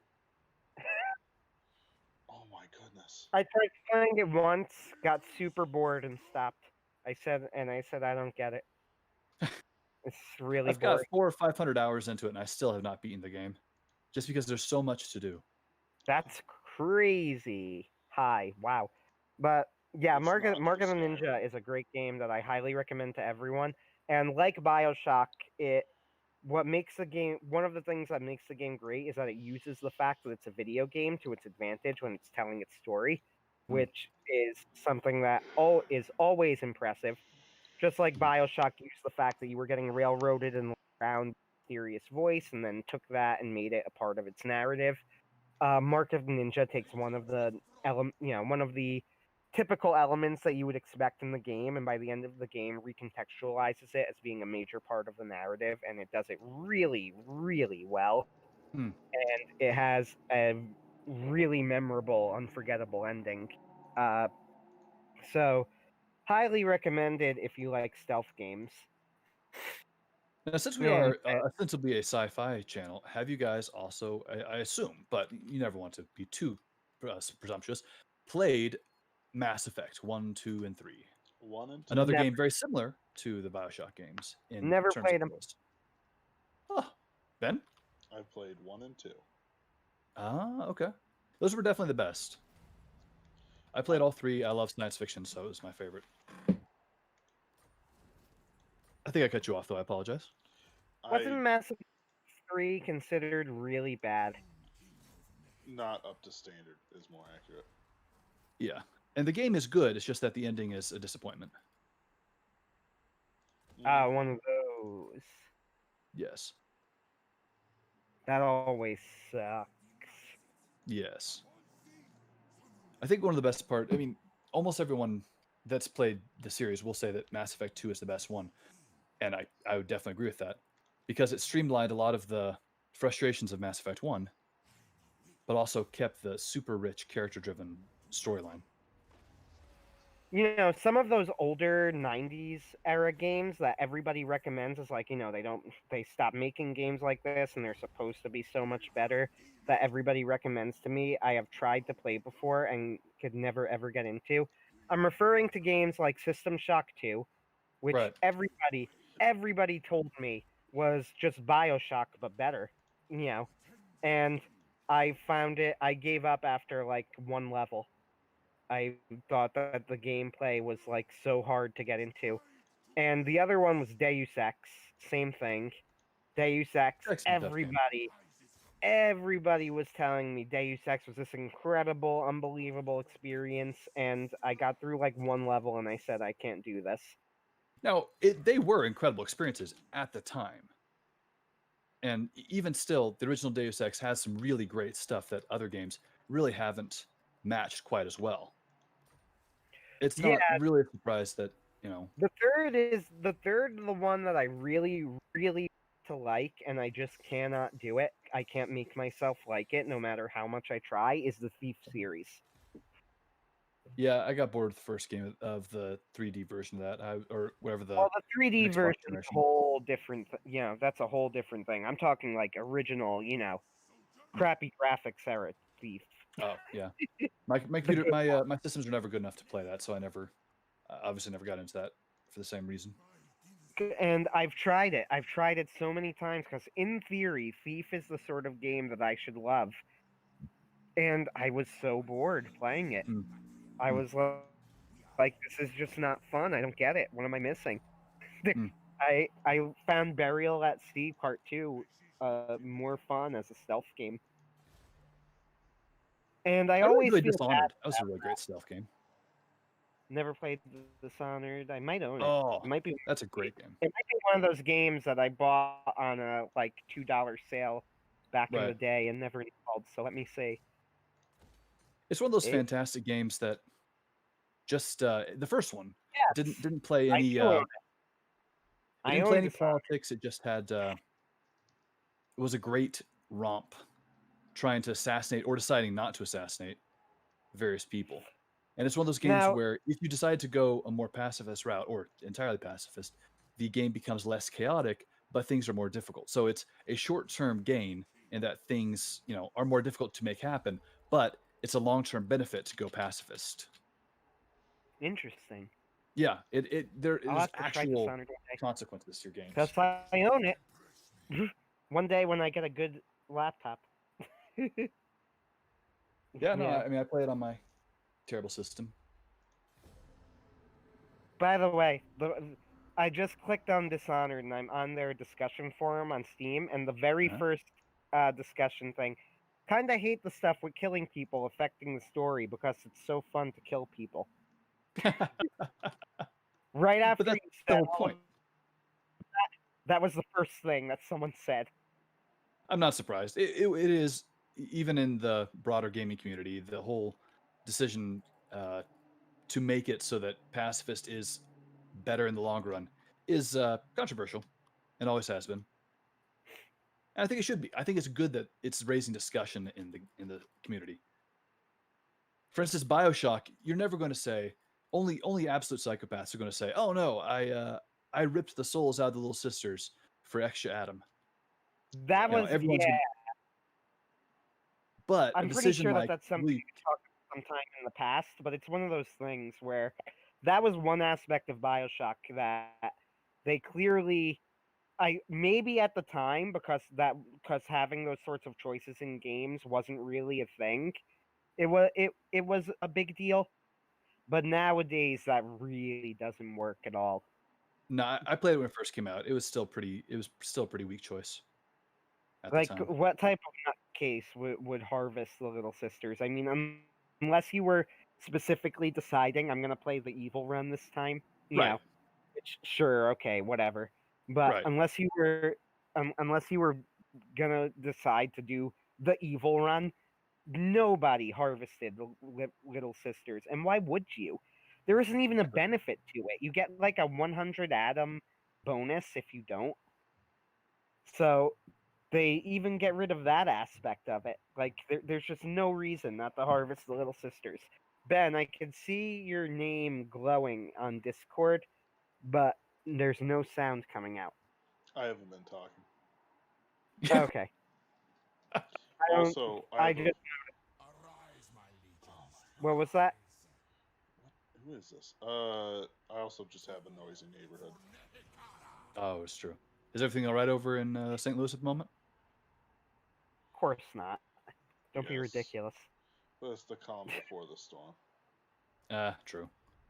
Yeah, I'm currently waiting for Tuesday with bated breath to see how things are going to turn up in my neighborhood. I work at a gas station. Things are going to be fun. Oh, that's true. You're probably going to die also. Yay.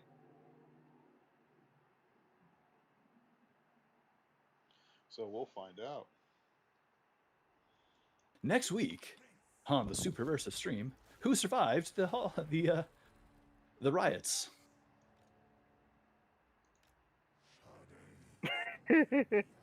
It's going to be me. Next week on the Superversive live stream, it's Ben, there are explosions going on in the background, and Ben's Yeah. just sitting in his room going, "Hello, everybody. Welcome right. to the Superversive live stream." You go, And that "No, extremely I am not. soothing bass voice. No, I am not evacuating. That's right. Only cowards evacuate. Yes, Cowards I and will people with never children. leave." That's actually accurate. Yeah. I've been in this city so long, like I've heard machine gun fire and just thought whatever. Like David, if David was still here, he'd be like, "Yeah, just gunfire," and it's like, "Yeah, it's I'm in brick. I don't care." There's almost nothing that can threaten me that will That you give haven't me survived before. right. It's like gunfire, drug dealers, like it's all nothing to me at this point, and I don't care, and I'm tired of it. Fair. So it's like So you'll be this going to the promised land of Vietnam. basically, yeah. Just because it's Uh, like might as well just not. I do be kind of around. love that that's your land of milk and honey. It's been the land of milk and honey to several of my friends. That's the thing. Like, I keep telling people that my friends went there and it did pretty good for them, and like they are married and kids and stuff. And it's like, yeah, I don't expect the same experience, but I might as well try for it. Sure. Give it a shot. I hope it works out for you. It would really suck if things got worse. I mean, I would say I don't see how, but we Well, all yeah. know that's not true, Of course, we're not even close to the edge. Are you kidding? right? The abyss goes much deeper than this. Right? We've barely started our fall into madness. Oh, madness. hmm It's like sometimes I talk to people about this stuff, and like it's like, listen, guys, you don't get it. Faith is about casting yourself into the abyss, laughing because you know your God will catch you. Like Yeah, exactly. it's like the Greeks had their men gods, but at the Mhm. same time, like in John's here, I had a great point that Achilles was still in the Elysian fields, but he still sighed to be living again. Like Right. this life we live is short; it's but a breath. Even for a young Earth creationist like myself, it's like what is my probably 70 years compared to the 7,000 or 12,000 or 15,000 that have come before. True. You know, it's I don't want to live my life as a potential nothing, and maybe put out some books, maybe put out some podcasts, leave a little fingerprint. But no, like to really live, I need to have children and leave a legacy. My family Right. tends the sacred fire of, several genetic lines. We have the family Bible in this very house. I'm Huh. not going to give that up to anybody. The only person who has a claim on it better than our own is my father's older brother, and he is a purely material man. So it's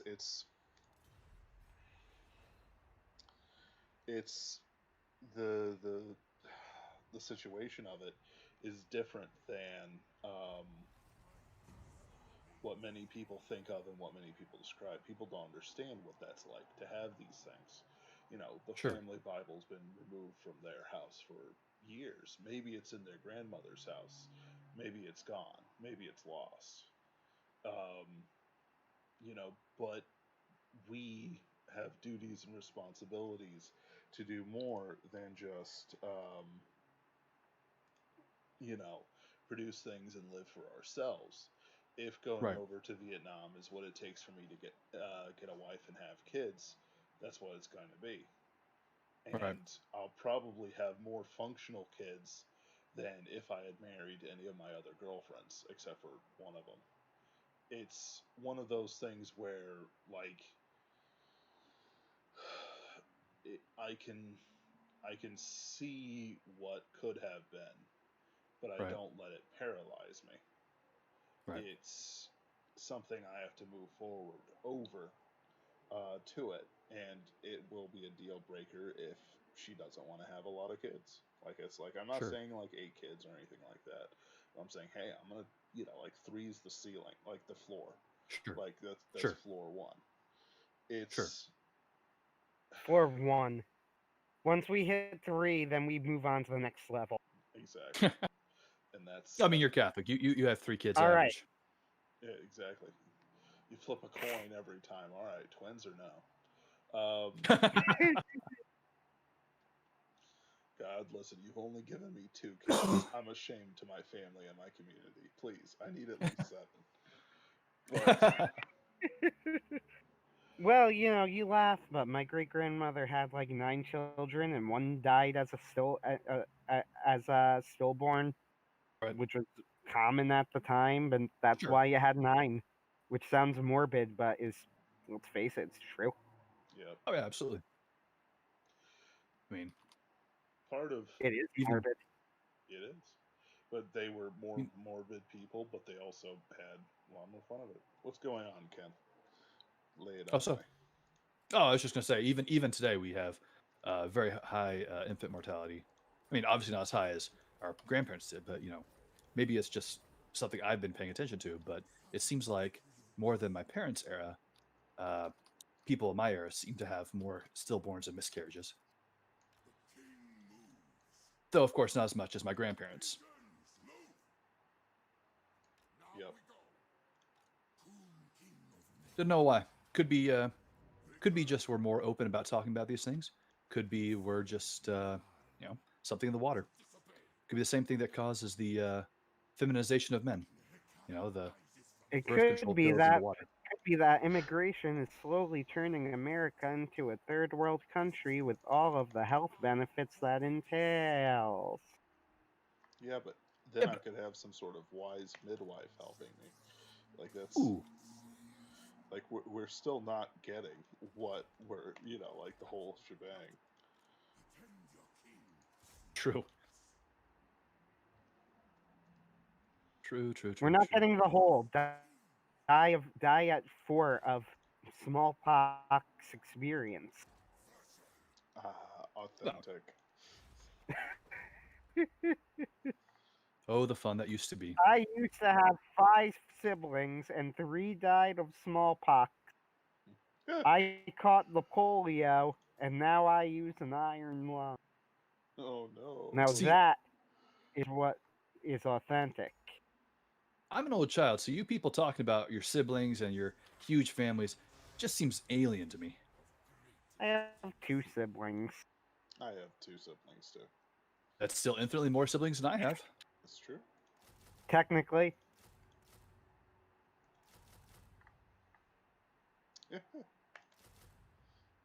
And yet, even still, I look at it and think, I wouldn't be adverse to having only one kid, purely because I understand through how I was raised how to raise an only child.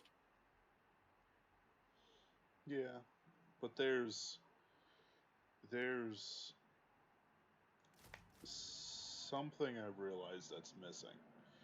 What's that? The sort of community thing, a feeling Mm, that yeah. where having more people to rely on works. Like Mm, I my can see that. family's warm to ourselves, but we're very cold people, affection Mm, wise. We consider that we love each other for granted, and it's difficult for us to properly show it. mm, So it's like there's things there that cause strangeness, and each family's a little different. We've got a mix of sure, Scotch, Irish, German, and English. Mostly sure. English for me, uh, Northern English and London English, with Right. Scotch, Irish, and so on and so forth. So you've got a culture that is both somewhat sexually degenerate, fiercely devoted to family, and Right. entirely cold, but also like very restrained. So it Right. was hard for me to show affection. One of my girlfriends, like I tried some things with her, and like she just did not like it. Partially because it was I probably tried a few things too early in a relation. I'm not talking like sexual things, but Sure. too early in the relationship. Um, but at the same time, it's like okay, and then I just like turned it off, and it freaked her out even more. And it's like, oh, Mm. okay, all right. Ben, what did you do? I don't want to talk about it. It's stupid. But I assumed. I'm just being mean. right. I think I tried to nibble on her ear, and I think I might have actually bit her ear. But I'm it's not laughing at your pain, but that's hysterical. it is hysterical. Like it's one of those things that's not even like the most. I'm laughing at your pain, but I feel guilty about it. Does that count? Thank you. So it's so with Ken's like, I'm not laughing at your pain. I'm like, no, I kind of am. no, it's pretty A funny. little bit. That story is actually pretty funny, but it's not. We could how do I want to put this? What so part of Pinkerton's ghost, at least my vision for Mhm. it, isn't that America is burning. I've got another Right. novel that will literally be some people are journeying across the U.S. as it's burning down. Hmm. I'm gonna have like the closest thing I'll ever get to a self-insert character who's thrown his father and the family library into his car and is literally pulling his car away from St. Louis as it burns. And he's like I can't wait to read it. That sounds fantastic. right. It's not going to be written for a while, but Mm. it's he's going to literally be there, and they're going to have a conversation about Aeneas, right? Aeneas took the sacred fire of Troy to what would eventually be Rome. And he did it by the family values. He did it by showing courage and um, being the exemplar, even though Trojans were noble, but on the beginning stages of degeneracy. Right. Um, Hector was a man of men, you know, Hmm. and Priam was the good king, and so on and so forth, and Right. and we would look up to them and so on. But at the same time, there was Paris and his dalliances and what he caused. Right. Um, the the point for us, if for Jack Morrow anyway, he is he is part of like a severed line. He won't have children. Eventually he'll die with like a knife in some monster's throat, as it's trying to digest him and finding him quite a tight and gristly morsel. Um, but it's about sort of the preservations of others and other people's soul. With the book, I'm describing, the main characters are just traveling. It's a travel log of sorts, but eventually they come across a fellow who becomes the main character with them, who Hmm. has, in a game of Russian roulette that may have been run by the fairies, has won a manor house in the northwest of America. And so he himself is journeying through these things and seeing these Hmm. wonders to sort of grow him into a man, to show that the fire isn't dead yet. And there's still a little bit of that pioneering spirit that made us all representatives, except for Anthony, kind of, depending. No, I'm kidding, Anthony. Uh, you're as American as the I'm rest of sad. us. As long as you've been here for, more than 100 years. 100 years. 100 years. Um, Am I at 100 years now? I think my family's at 100 years. I'm hoping. Yay! You're But legitimate. right, exactly. But what made us special as Americans is that pioneering spirit. It's the ability to throw things on our back and say, yeah, we'll make a go of it, and we'll do it, with as best we can. Like, that's part of the reason why, I'm going to Vietnam. It's not because it's unsettled or wild or anything like that. It's a new potential grass is greener optimism Sure. Sure. without being foolish. I mean, that's why I came to Los Angeles. It wasn't because I thought there was nothing for me in Oregon. I just thought, hey, there's a chance for an adventure in Los Angeles. I mean, I could just stay Well, you got that, Ken. with. Yes, I did. I hope it was worth it. I mean, we'll Ah, find I'm out when I sorry, finally I die. don't like LA. I don't like California. No see, sane here's the person thing. does. On the other hand, I also don't like New Jersey, yet here I am, so what does that tell you? I know, right? He's stuck in the worst state in the union, and he's mocking us. No, I'm kidding. It's true. I can't even argue. I want to argue, but I can't. The So, joke state, 70 years running. honestly, though, if Chicago was its own state though, Fair enough. with It would still be better than some of New Jersey cities. I'm just trying to think. With this stuff though, it is worth it of a sort. Like, sometimes things happen and God arranges it so that you can deal with something that you knew was bothering you, but you couldn't deal with it. Like, I met an old boss of mine when I ran a deli that just crashed. Like, I was sick. I basically collapsed for several days, and Hmm. the boss also collapsed because he had an infection in his abdomen, and um, he basically we both collapsed at the same time. Oof, That's what it was. that sucks. And he basically said, "Listen, dude, all the food is rotted. We can't do it. I'm closing it down." I'm like, "Yep, that's fair." And he and I actually had a conversation. We're both doing well. Like, if I wanted to live a comfortable life, hard work, it would be working hard, but it would be a comfortable life. I could just stay with Mhm. my gas station. Sure. I could hit, like, I always hit top 90% for everything, and they know I screw around all the time.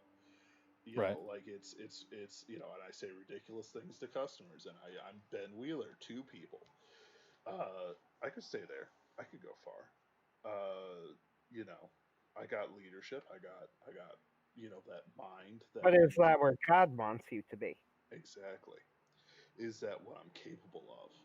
Like, with God, the more I look at things, I know that God has planned these things out. But at the same time, I know that He has set paths before us that we can take using our free will, because I'm not a deterministic man. I know that fundamentally God will direct us, and it will be natural for us to do these things. Right. Um, the the thing I'm always thinking about with stories is that, is X, Y, or Z natural to the story that exists and as it's written? Right. Um, if it's unnatural, I get rid of it. I don't like it. Mhm. It's not proper for it to be there. A lot of our enemies write unnatural stories. Um, many flaws in otherwise good stories can be pointed out to something unnatural that was added into it. Right.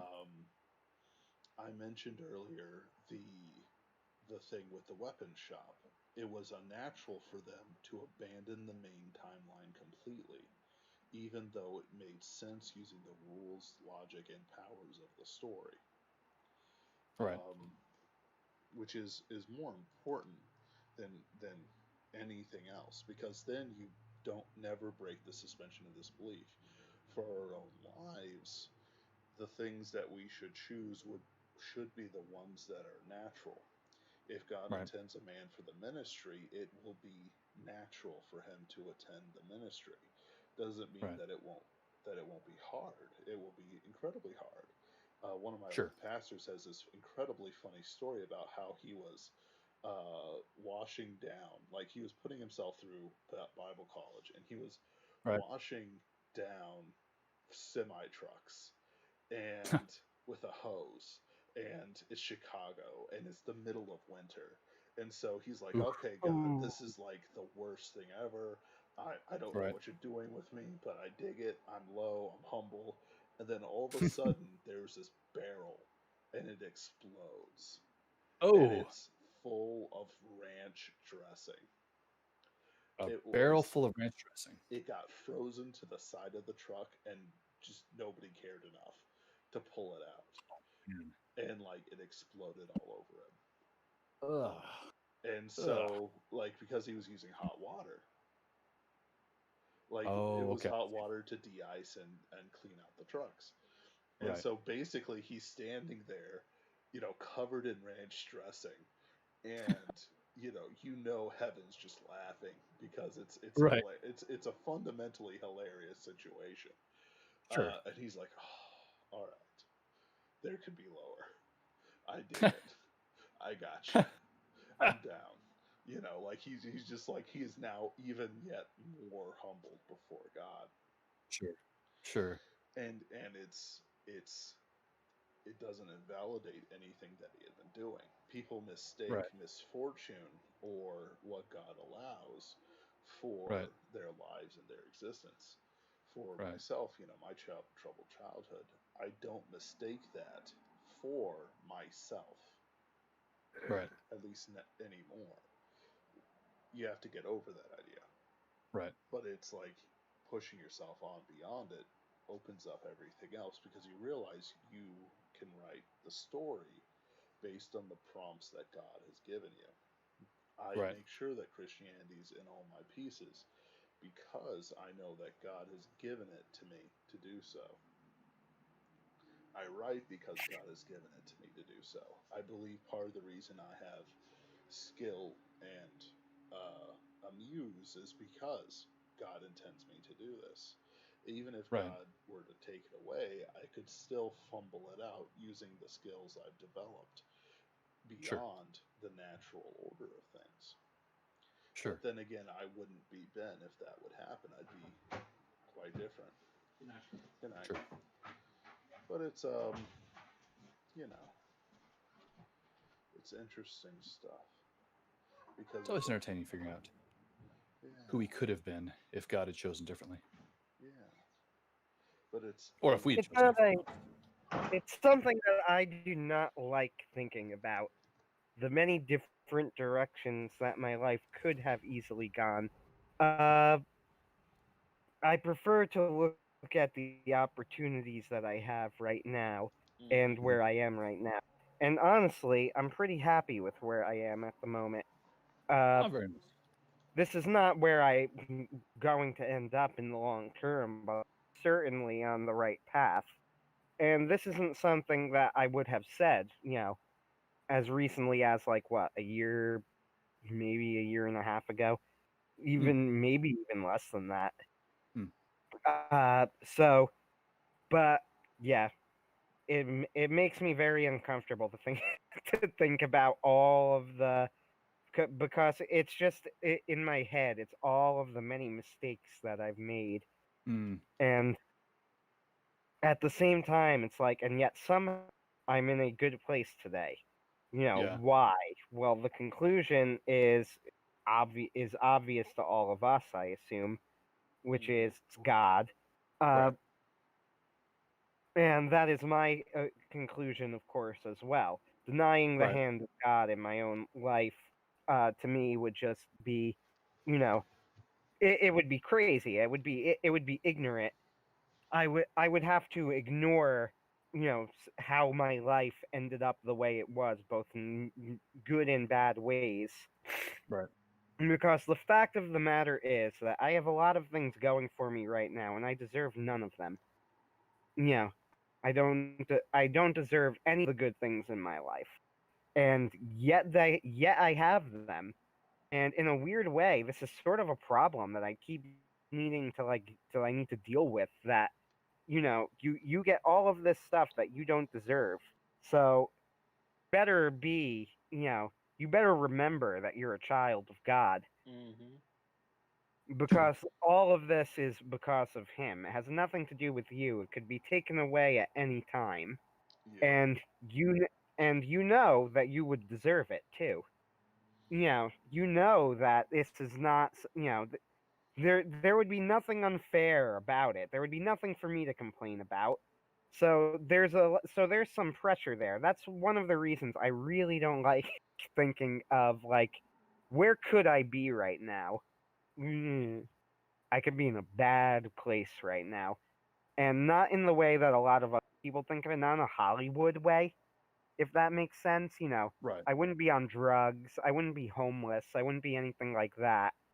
But I would be a lot worse than that. I would be spiritually dead and stuck in a dead end. Mhm. And and I've seen that path. I've been there. It's Mhm. frightening. So the fact that I'm here now, where I am, I can't forget that, there's always another way. But I Actually, don't guys, like to it's think about about 6:30 my time. I am starting to get a headache from not eating, so I'm going to bid you to adieu. it. And Yeah, we've until been next time. talking for much longer than we normally do, which I guess is a good True. thing. But Yep. Have a good night, guys. Talk to you later, Ben. Talk to you later, Anthony.